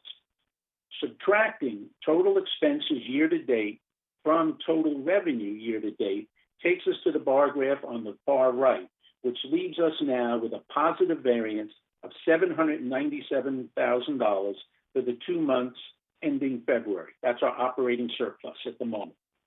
Next slide, please.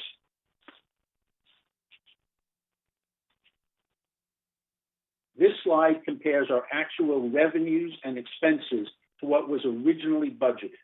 As can be seen from the far left side of the slide, actual and budgeted assessment revenue was, as one would expect, the same for year-to-date ending 2/28/21. Looking at the non-assessment revenue, the second set of bar graphs from the left, the actual is in red, the budget is in green, while the variance is in yellow. The non-assessment revenue had a negative variance of $442,000 of actual over budgeted for year-to-date ending February. The negative variance is again due in large part to the variance I discussed in the previous slide with the adverse conditions for the bond investments. Now, looking at the bar graphs in the section second from the right, total expense, one can see that our actual expenses year-to-date were $829,000 less than budgeted. Shifting your gaze to the bar graphs on the far right, the mutual is left with $387,000 revenue over expenses for the year-to-date ending 2/28/21. Next slide, Grant, please. This slide provides you with a picture of select budget items and the current variance associated with each for the month of February. You also have the opportunity to see how each of these variances compares to the variance for each category at the end of both December and January. The top bar in each category, which are the green, represent the variances at the end of December, while the middle bars, which are gold, represent the dollar amount of the variance for each category at the end of January. And finally, the bottom bar in each category, the brown bars, represent this reporting period, February. As you can see, looking at only the brown bars, which are the bars most significant for Third at this moment in time, Third continues to have favorable variances for each of the categories for outside service, employee compensation, materials and supplies, and other operating for the period ending February 28th. There has been a positive variance in each of these categories for the past 3 months. The last 3 categories each have an unfavorable variance. There has been an increase in the usage of water and electricity that has caused the current negative variance in utilities and telephone. The issue with insurance is one that we have talked about regularly for months, and as you know, the board is working very hard to address this moving forward. If you were in attendance during President Parsons' opening remarks, you know that we are undertaking a new ballot designed to try to change the insurance component of the CC&Rs to allow the board greater flexibility in purchasing insurance in an attempt to try to curb the increasing costs. With regards to investments, with the very low, almost non-existent interest rates on our bond investments, there has been a loss of $374,000 year to date. The board has recently taken steps to stem the losses on investments by making changes to the types of investments that Third currently holds. Next slide, please. This slide depicts two pie charts for comparison purposes. Month over month, again, the total non-assessment revenue. However, these pie charts exclude the unrealized loss on AFS investments. Now, when we compare the two pie charts, the revenue month over month for each category is fairly similar. However, looking at the pie chart for the end of February, we had a negative variance for the month. This negative variance has been explained earlier in my presentation. Next slide, please. Third had additional expenses of $2,397,520, which is actually just slightly more than our expenses for January. So we had a total expense, as you can see, cumulative for the end of February of $4,666,165 year to date. For those who've been asking about our cost of legal fees, on a month over month, the fees have stabilized and represent about 2% of our total expenses. However, please keep in mind, when we speak about Third's legal expenses, this also includes what we pay to BMS for our share of their expenses and does not include reimbursements from insurance companies or legal settlement offsets, which I mentioned earlier. As noted earlier, your board is well aware of the cost of insurance and the impact on our operating and disaster budgets, as well as the cost that we've had to pass on to you. And as you know, we're now working very hard to try to address that issue through the ballot measure, as well as working with our current broker, Gallagher. Next slide, please. For this slide, I always like to direct you to look first at the lower right-hand corner. As of January 31st, Third had $30,418,000 in reserve. At the end of February, that right-hand corner box, we had $29,322,000, which represents a decrease in our total balance in reserves of just over $1 million. The decrease comes all from the disaster fund, which we anticipated because of the necessity to pay for our increase in insurance, which was not passed on to our members. So far this year, we've taken approximately $2.5 million from the disaster fund to pay for the additional insurance costs that were not passed on to the members in their monthly assessments. As reported and discussed earlier, taking the money from the disaster fund this year is a one-time option. We cannot and will not be doing this next year. On the good news side, $18,540,000 is the replacement fund, and this is an increase of $240,000 over the previous month in this category. Year to date, Third had $1,968,000 in contributions and interest added to these funds, while we had $1,724,000 in expenditures. Next slide, please. This slide compares the different fund balances for the past 5 years, which have averaged about $29.2 million. As you can see from the slide, there has been a slight decrease for this year due to the issues that we've already discussed. Next slide, please. This slide provides you with a picture of the resale situation for Third for the past 3 years. January, with 41 resales in this year, represents the best January in the past 3 years, while February, with 30 resales, also represents the best February in the last 3 years. A total of 71 resales year to date is an increase of 21 over last year. If you look up in the top right-hand corner, you'll see that year to date 2021, we had 71 resales. Year to date 2020, we had 50 resales. So that's the 21 increase. However, our average sale price has declined by about $41,000 since last year through the end of February. I do have an update, though, for resales through the end of March that is considerably more positive. For March, Third had 73 resales, averaging $380,000 just for the month of March. Looking at all 3 months of 2021, which I don't have a chart for, Third has had 208 resales compared to 170 for the same time last year. Total volume of sales for the first 3 months of 2021, January, February, and March, is $27,791,000 compared to $21,969,000 for the same time period of 2020. The overall average sale price for January through March is $345,000, up just around $10,000 per manor resold over the first 3 months of 2020. That concludes the Treasurer's report for this month. Our next Finance Committee meeting is scheduled for Tuesday, May 4th at 1:30. Thank you.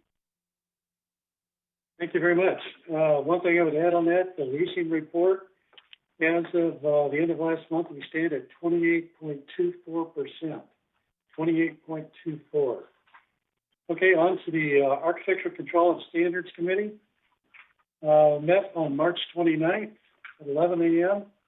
3 things I'd like to cover, and that is we have been advised that the backlog of inquiries to the management alterations or manor alterations department has been eliminated, and the calls are now being answered in real time. Item 2, as far as asbestos rules and regulations, we've been trying to set up a meeting with AQMD and Cal OSHA, and our CEO, Jeff Parker, is working with Cal OSHA to try to get a special meeting with them to discuss this. AQMD, as I understand, is on board, and we're trying to find out why there's a difference between the 2 agencies as to what policies are and what actions we need to take. So far, I just had something in my own place, and I had to pay $1,200 for 3 small holes to be cut in my ceiling for splits. And there's a lot of people that are going through this. I mean, we don't think that that's really a fair amount that we need to pay for. So anyway, further information coming up. Hopefully we can have a meeting with these 2 agencies and clear that up. Also, there's a contractor letter that's being generated and sent out to contractors from staff. And Mr. Doncost and Staff Officer Fogg confirmed that contractors are mandated to sign mutual consent permit paperwork stating that they follow Laguna Woods Village rules and regulations. So if you want to follow up on that to find out what they are, you can contact staff and they'll help you understand that. Okay, onwards to the Communications Committee. Director McCary. Thank you, President Parsons. The Third Communications Committee last met on January 13th, 2021. The next meeting is scheduled for July 14th at 1:30 p.m., and it is a virtual meeting. Thank you. On to report of maintenance construction, Director Muchnick. Thank you, President Parsons. I last reported on the work of this committee at our March meeting, and there are no updates at this time. The next meeting of the Maintenance Construction Committee is scheduled for May 3rd at 1:30, and that'll be a virtual meeting. Thank you. Thank you. Now a report of the Parking and Golf Cart Subcommittee, Director Dodson. There hasn't been another meeting since my last report, but we do have one scheduled for May 14th, and we will just be giving the EV update at that time. So we're getting closer to the opportunity to have the grants from SoCal Edison, and we should have some updated information on May 14th. Okay, thank you. Report of the Garden Villa Rec Room Subcommittee, Director Jarrett. We have not had a meeting since February. Our next meeting is going to be in June. We'll wait and schedule that meeting when we have the new supervisor on duty and maintenance that will be taking over the maintenance of the rec room. So that's all I have to report on the Garden Villa subcommittee. Thank you. Okay, thank you. Report of Landscape Committee. Landscape is a great subject. We're fast approaching the budget season. We're contemplating increasing services for next year and are sharpening our pen to do so. We'd like to add some positions to handle shrub bed maintenance cycles.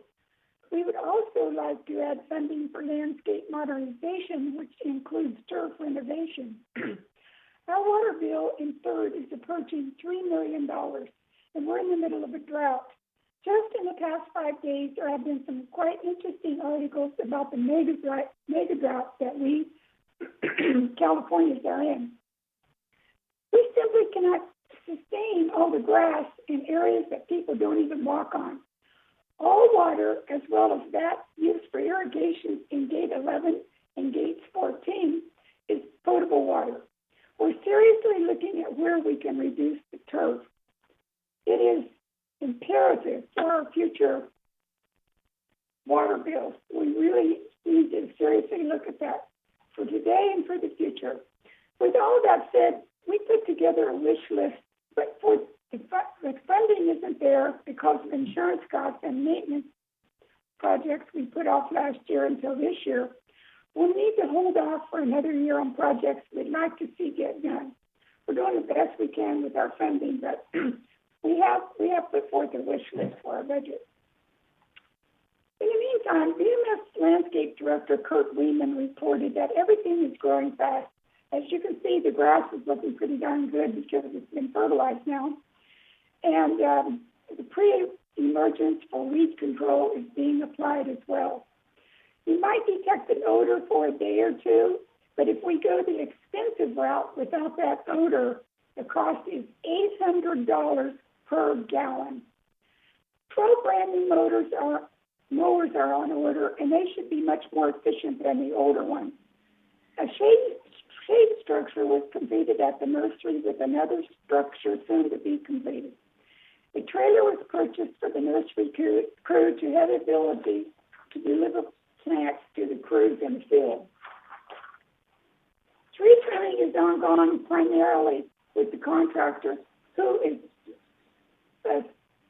scheduled to trim trees along with those that were on the schedule 2 years ago. We're still trying to play catch up. Mission Landscape is continuing their work on the slopes. And inquiring about the many bare spots that are reported, we are told that there is a long list of bare spots being planted continuously by a crew of 5 men. You could check online to see when shrub maintenance work is scheduled in your area. And don't forget that the landscape manual is always available online and it's continuously being updated. I have a few slides to show you today. They are your end results that I intended to show last month but didn't for the lack of time.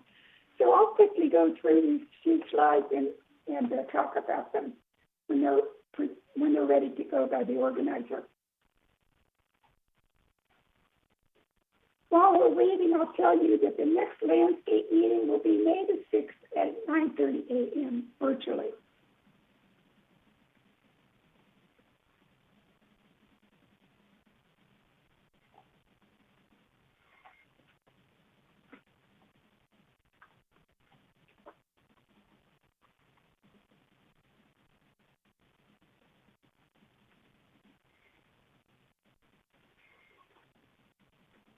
Okay, as you can see, it was dated March the 16th. Excuse me.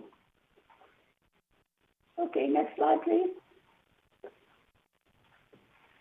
Okay, total landscape tickets. As you can see, in 2018, we had a total of almost 10,000 tickets. At the end of 2020, we have taken care of 7,000 tickets.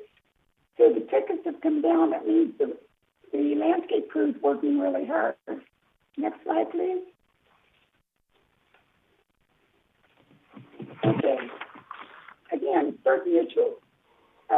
We're looking at the, again, total grounds complaint tickets. The grounds complaint tickets amounted to 2,500, as you can see, in 2018, and in 2020, there is 2,900. And that's another reason why we're trying to get funding approved to take care of ground maintenance better equipped next year. Next slide, please. Total irrigation tickets.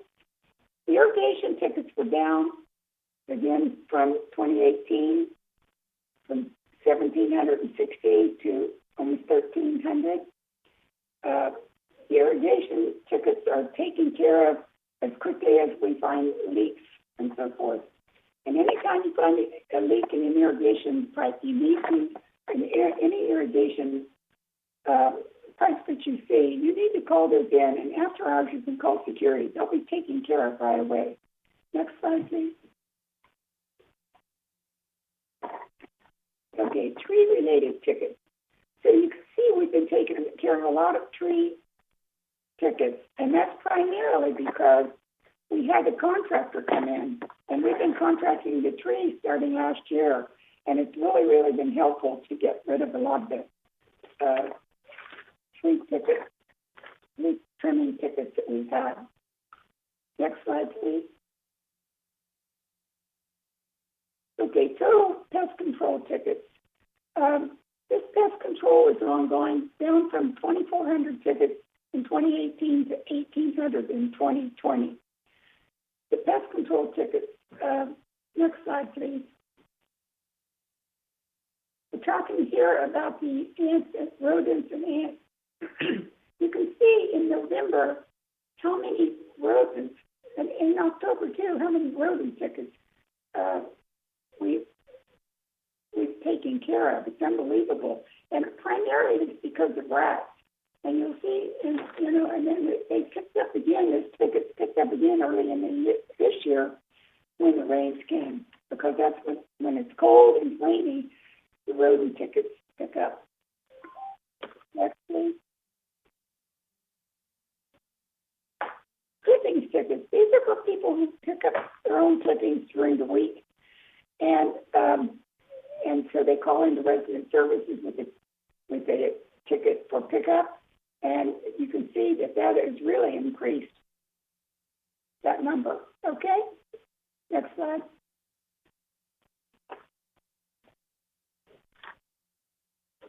Next slide, please. Okay, you got the leaf tickets. All right. So the same thing is with the leaf tickets. So when people pick up their leaves and the clippings, they can always leave them out for Friday pickup. And you do need to call resident services. And that service has been really popular for people to have their clippings and their leaves picked up. Next slide, please. And the last one. The grounds maintenance, the key tickets. As you can see, a lot of the tickets, these tickets are for lawn repair, leaves, mulch, weeds, sidewalks, cleaning sidewalks, pruning shrubs, and replacing shrubs, and shrubs treated. And again, that's why we're trying to get more funding for next year to get more ground maintenance work taken care of on a more timely basis. Right now, we're doing this work 4 times a year, but we would like to be able to do it 5 times a year. So anyway, as you can see, it's a lot of work being done in landscape. Thank you. That ends my report. Okay, thank you very much. Any questions for Lynn? Thank you for that presentation. Very informative. Okay, on to the report of the Water Committee. Director Rain Shostak. The Water Committee meets quarterly. We had our last meeting in January, and the next meeting is scheduled very soon. It'll be April 29th from 2 to 3:30, and it will be a virtual meeting. Water conservation is absolutely critical for us. As you heard Director Jarrett mention, the water bill for Third Mutual is approaching $3 million a year.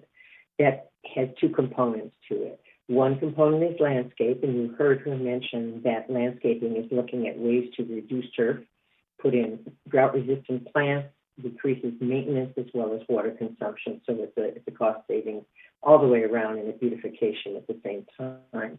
The other half of that, and the half that our committee can really focus on much more, is the residential water bill. And that's something that we all can contribute to reducing. We'll be planning educational programs. We're fortunate to have 2 directors from El Toro Water District, residents of Laguna Woods, and they are advisors to our committee. So hopefully after our April meeting, you'll be hearing some plans to help decrease the bills, educate residents, and get that bill down further and conserve water. This is drought time, and there are real concerns about water. So thank you. Okay, thank you very much. And on to the report of Resident Policy and Compliance Committee, Director Jarrett. You're muted. Our last meeting was in February, and right now we do not have a meeting scheduled. We may be meeting in June. Thank you. Okay, that completes the third mutual committee reports. And I have to apologize to Karen Shore. I didn't see her hand up, and she has some questions on finances. So, Karen, if you could ask your question, that would be great.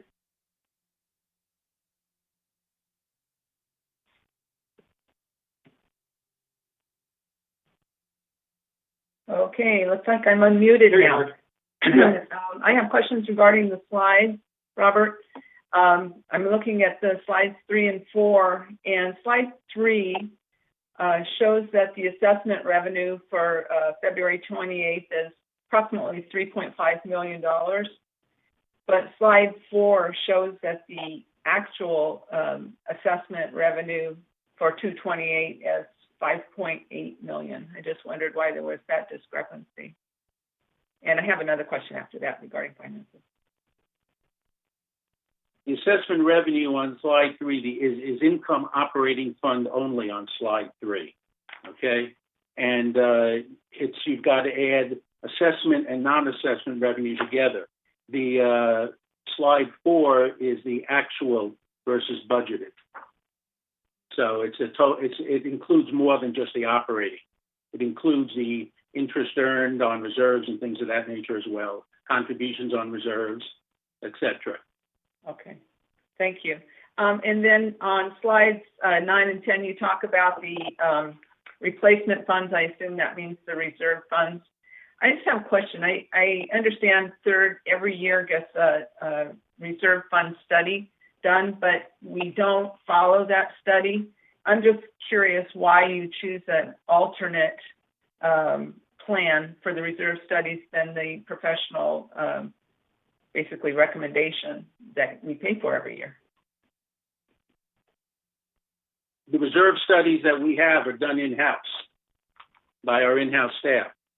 Okay. That was explained to you last time on the Finance Committee. We went over the same exact thing, and that was all explained to you then. But well, my recollection is that when we get the finance statements sent to our homes, we also get a copy of the reserve studies. Right. And those reserve studies don't match up dollar-wise with what we're seeing in our actual. Because the reserve study, when we do that, we don't raise the rates each year on the HOA fees, because if we had to raise them, it's a goal that we're trying to reach, and that our current reserves represent a certain percentage of where we want to be. Okay. So it doesn't happen year to year. It happens over time that we're building that reserve fund.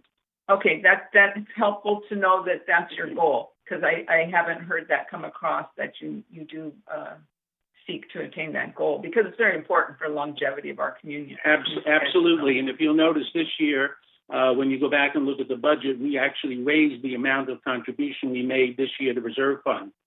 Well, okay, great. But it'd be real helpful to have a little more of that year over year, like you did with the slides 9 and 10, instead of mostly just the year-to-date data that we're being presented with, because it puts it into much better context, and I appreciate that.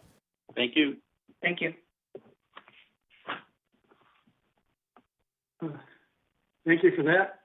I understand that Jules has been reconnected, if we can let him in for his comment that we had to go by before.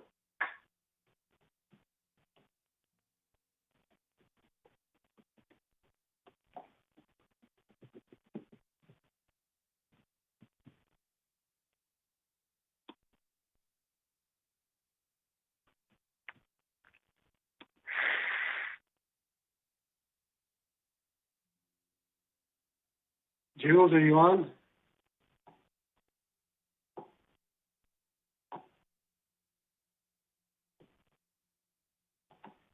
Jules? Okay, evidently we're still having some connection problems. We'll go on from here. GRF committee highlights. Community Activities Committee, Director Karimi, are you on and able to connect? He was having connection problems a little bit ago. Yeah. Go ahead. Okay, which report do you want me to go? Community Activities Committee. Okay. Thank you, President Parson. We had a meeting on April 8th at 1:30 p.m. Some of the highlights of the meeting is that VMS has started expanding services to further opening depends on the state recommendations and the tiers for the COVID. Implementing TIAP reservation online, and it needs some fine tuning, but it's going very well. The members are using it very actively. Scottering Center modification and improvement in facilities ongoing.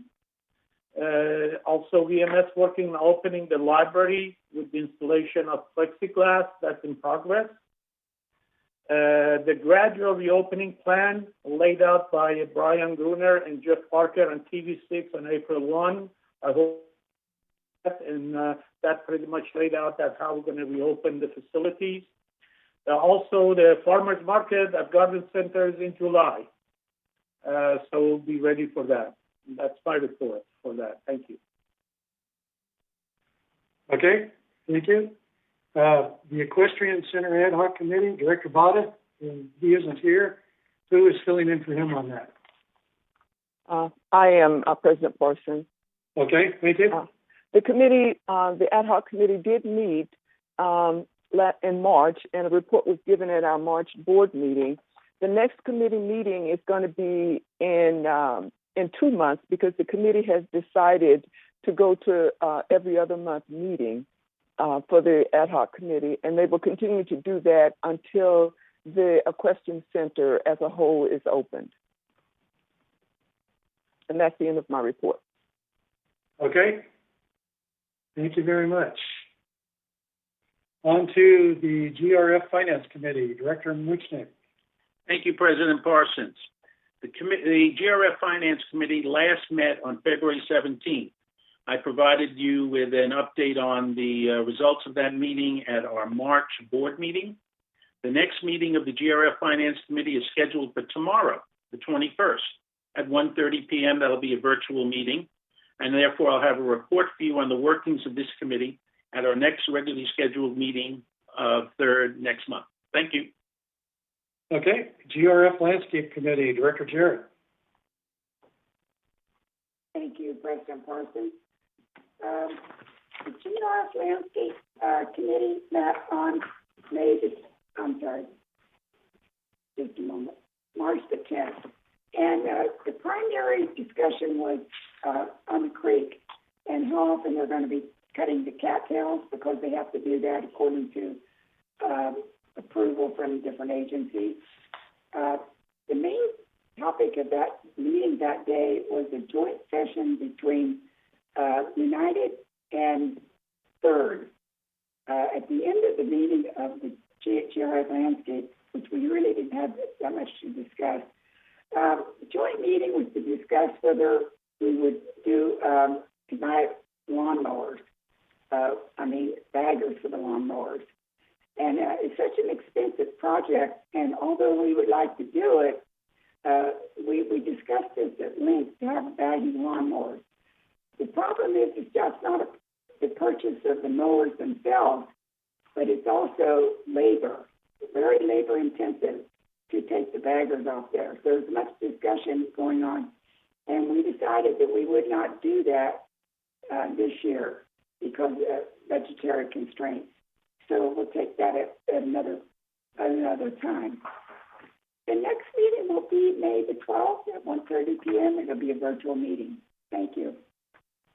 Okay, thank you. GRF Maintenance Construction Committee, Director Frankel. The last meeting was held on April 14th, and there were many items that were intensely discussed. One of them was high-rise toilets, which we're going to replace in all of the GRF facilities. There's 186 of them, 81 are 17 inches tall, and so the 105 are 14 inches tall, and those will be replaced. We discussed intensely the tennis court resurfacing, and there was an initial presentation there will be an initial presentation by Director Dodson on EV charging, which we discussed in some detail. And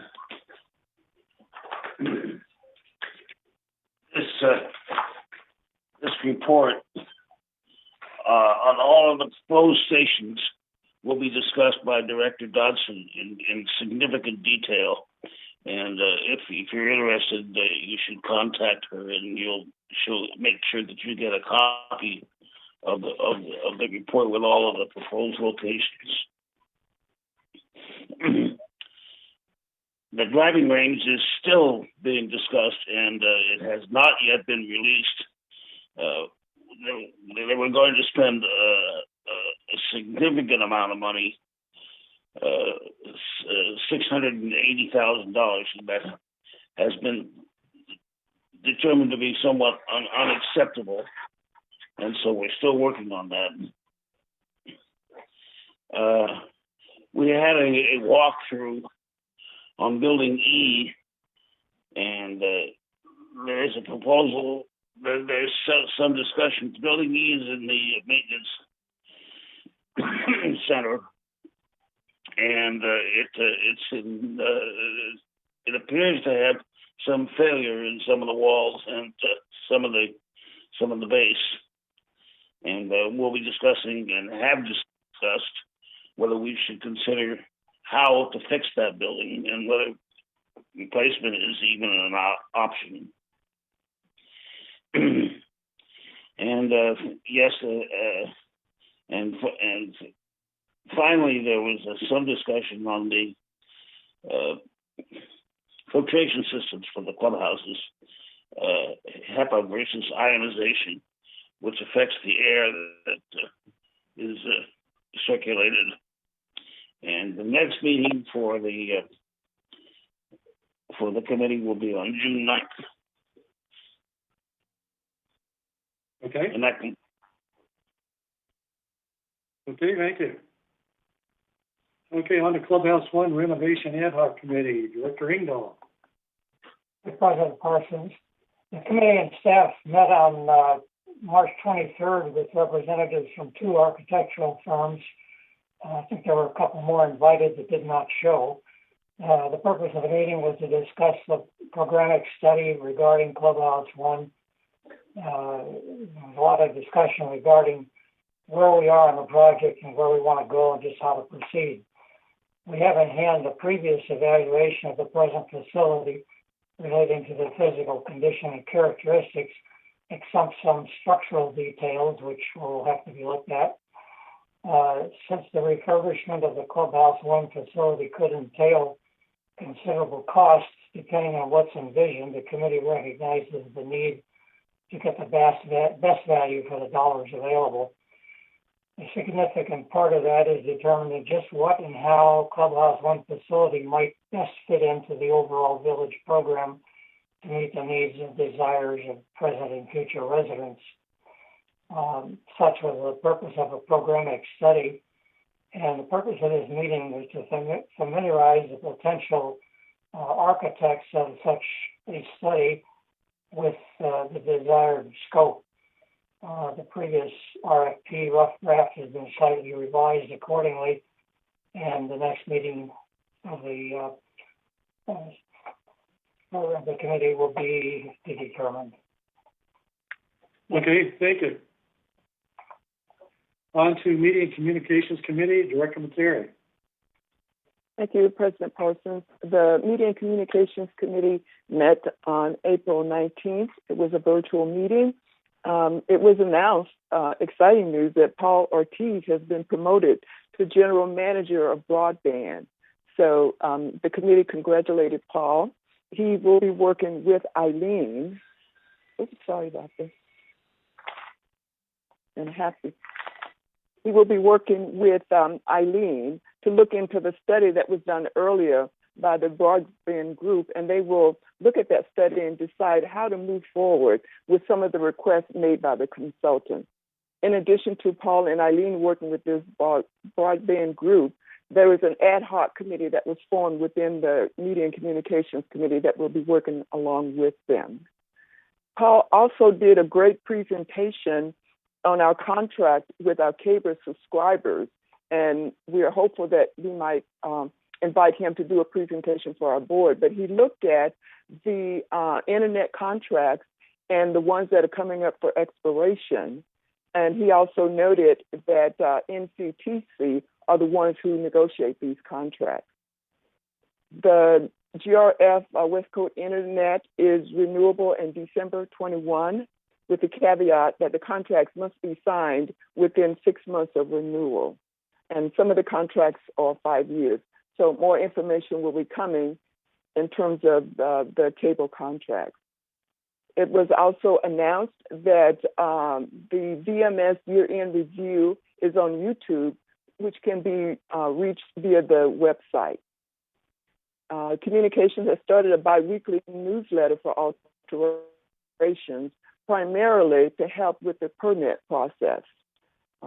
And then the last thing that it was touched on just a little bit, the vaccination program has received about 300 plus requests for vaccinations. And as Jeff announced earlier, that date is this coming Saturday. And this will be the end of the vaccination project, as reported by Media and Communications. And that's the end of my report. Thank you, President Parsons. Okay. Thank you. Mobility and Vehicles Committee, Director Karimi. President Parsons, the committee met on April 7 at 1:30 p.m. The report for the month of March on the ride-share report was number one, the 500 rides per month, 280 riders, average of 12 trips per riders. The wellness ride is the most used one, which transports individuals to the medical offices. The journey ride ship, which is curbside to curbside pickup, which is mainly making for the doctor appointment, with 380 rides per month, average of 5 trips per user. The Boost by Lyft ridership was about 40 trips per month, and that includes weekends, night, and Sunday trips.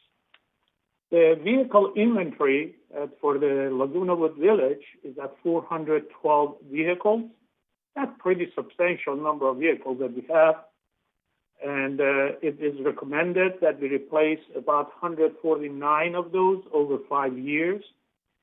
The purchase of 4 F-350 pickup trucks was moved to this year with no additional budget needed. And the purchase of the F-2050 pickup truck was moved to the next year in order to be able to manage the purchase of the vehicle that's needed to replace. Our next meeting is June 2nd at 1:30, and that's the report for the mobility vehicle. Thank you. Thank you very much. Security and Community Access Committee. Who's filling in for Director Ballot on that?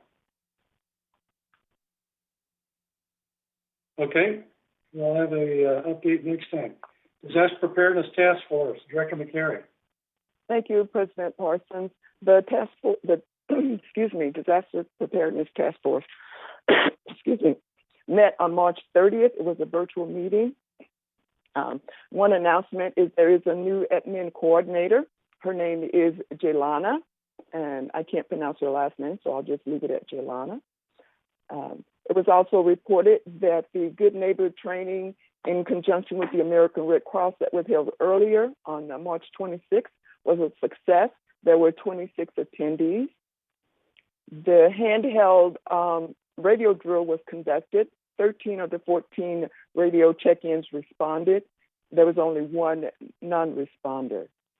It was also discussed in the committee that they are looking at some digital analog handheld radios. And so more information on that will be presented to the committee as we get it, but they are looking at those digital, analog or handheld radios, digital. There was also some discussion in terms of backup generators in the clubhouses and what clubhouses actually have backup generators. There was some discussion, and so the committee has asked for confirmation at the next meeting of how many clubhouses actually do have backup generators. And the committee also requested that the emergency operating procedure manual be updated to include the location of these generators in the clubhouses. The next meeting is scheduled for May 25th, and it will be a virtual meeting. And that's the end of my report. Thank you. Thank you. Report of Laguna Woods Village traffic hearings, Director Dotson.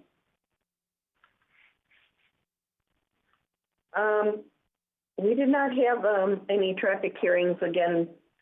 I'm sorry that I'll have to look up the date for the next meeting, but yeah, there haven't been money, so we've not had any. Okay, thank you. Okay, GRF Strategic Planning Ad Hoc Committee, Director Muchnick. Thank you, President Parsons. The GRF committee last met on the 17th of March. At this meeting, there was a discussion of the two different subcommittee considerations, which were reviewed, and there's going to be more discussion, but no decisions were made as to how to proceed. More discussion is clearly needed. The date for the next meeting is yet to be determined. Thank you. Okay, thank you. And budget workshops, Director Muchnick. Director Karimi has graciously agreed to share with you the information associated with the training workshops. Director Karimi, it's all yours. I'm sorry, I lost the audio. Can you repeat what I'm supposed to do? Yes, sir. You're supposed to talk about the workshops. You've agreed to share the information associated with all the past training workshops and the upcoming scheduled ones. Thank you, Mr. Muchnick. You put me on the stand, and I have no information to share. I apologize. I don't know actually I was supposed to do that. I apologize. It must be on my side fault, but I don't take responsibility. Okay, well, what we're talking about is that in the month of March, there were a whole host of training workshops for all the board members from the three different boards that specifically addressed things related to the upcoming budget process. We heard reports from each of the different divisions: maintenance and construction, landscaping, finance, human resources, etc. And they were very productive in terms of training us so that we can help prepare the budget. And coming up, as Jeff Parker talked about in his opening remarks, there'll be a couple of all-day workshops in June to help continue the process for training the board members for purposes of budget preparation. Thank you. Okay, is there anything we left out on the GRF committee side? Yes. Oh, go ahead, John. The next traffic hearing meeting is tomorrow. Okay, the 21st. Yes. Okay, thank you for your clarification. Okay, future agenda items, anything we need to add?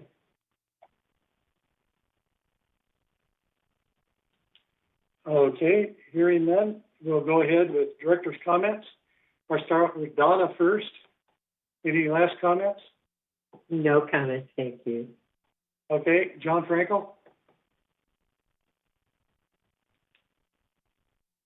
I'll pass, thank you. Okay, Reza? No comment, thank you. Okay, Ralph? No comment, thank you. Annie? A great meeting, President Paulson. Thanks to all the residents who showed up with resident comments. Thank you for your comments. And that's it for me. Okay, Lynn? Yes, I'd like to answer a message that I saw late in the chat box. And that was, why did we decide as third board, why did we decide to keep the rec rooms closed? The reason for that was safety. We have people in the community that have decided not to get vaccinated. So we can't say that all people are vaccinated. So we have decided as third board that we would continue on with Jeff Parker's, what he's proposing and is a proponent of is the governor's orders and coming down. We're looking at probably June timeframe to open the clubhouses and then the rec rooms. We don't want to have clubs meeting in the rec rooms because of there's a lot of different reasons for that. But one of the biggest things is safety and health. So that's what I wanted to say about that. Otherwise, it was a great meeting. Thank you. Okay, Director Wayne? No comment for this meeting. Okay, Director Dawson? No comment. Okay, Director Moochnight?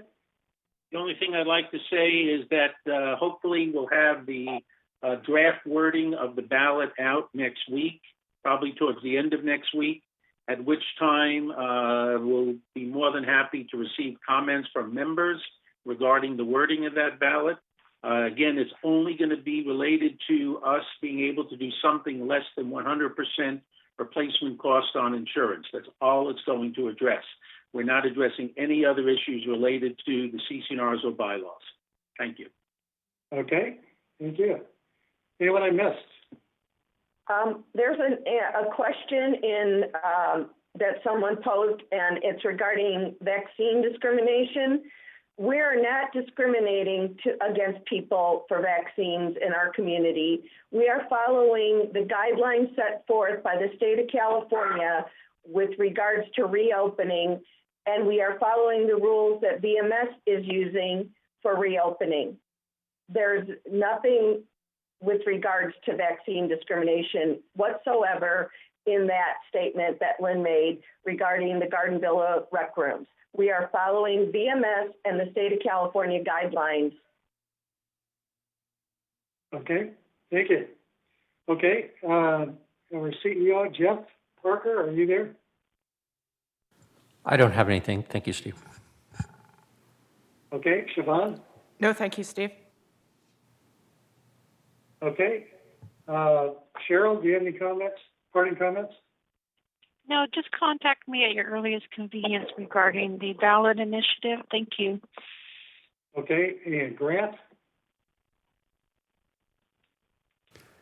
I don't have anything. Okay. Did we possibly try to get on for a third time the member who was having difficulties? We're going to have to proceed forward. But there was a comment that I'll address here by Karen Shore about asking the training sessions for the budget be put online for the public. That is being done, and they should be up very soon if they're not already up. So you'll be able to go through those in depth. Highly recommend it for anybody so that you know what's happening in the budget process. Okay, that's all I have for now. So we'll consider our meeting adjourned for now and recessed, and we'll come together again at 12:45. Thank you so much.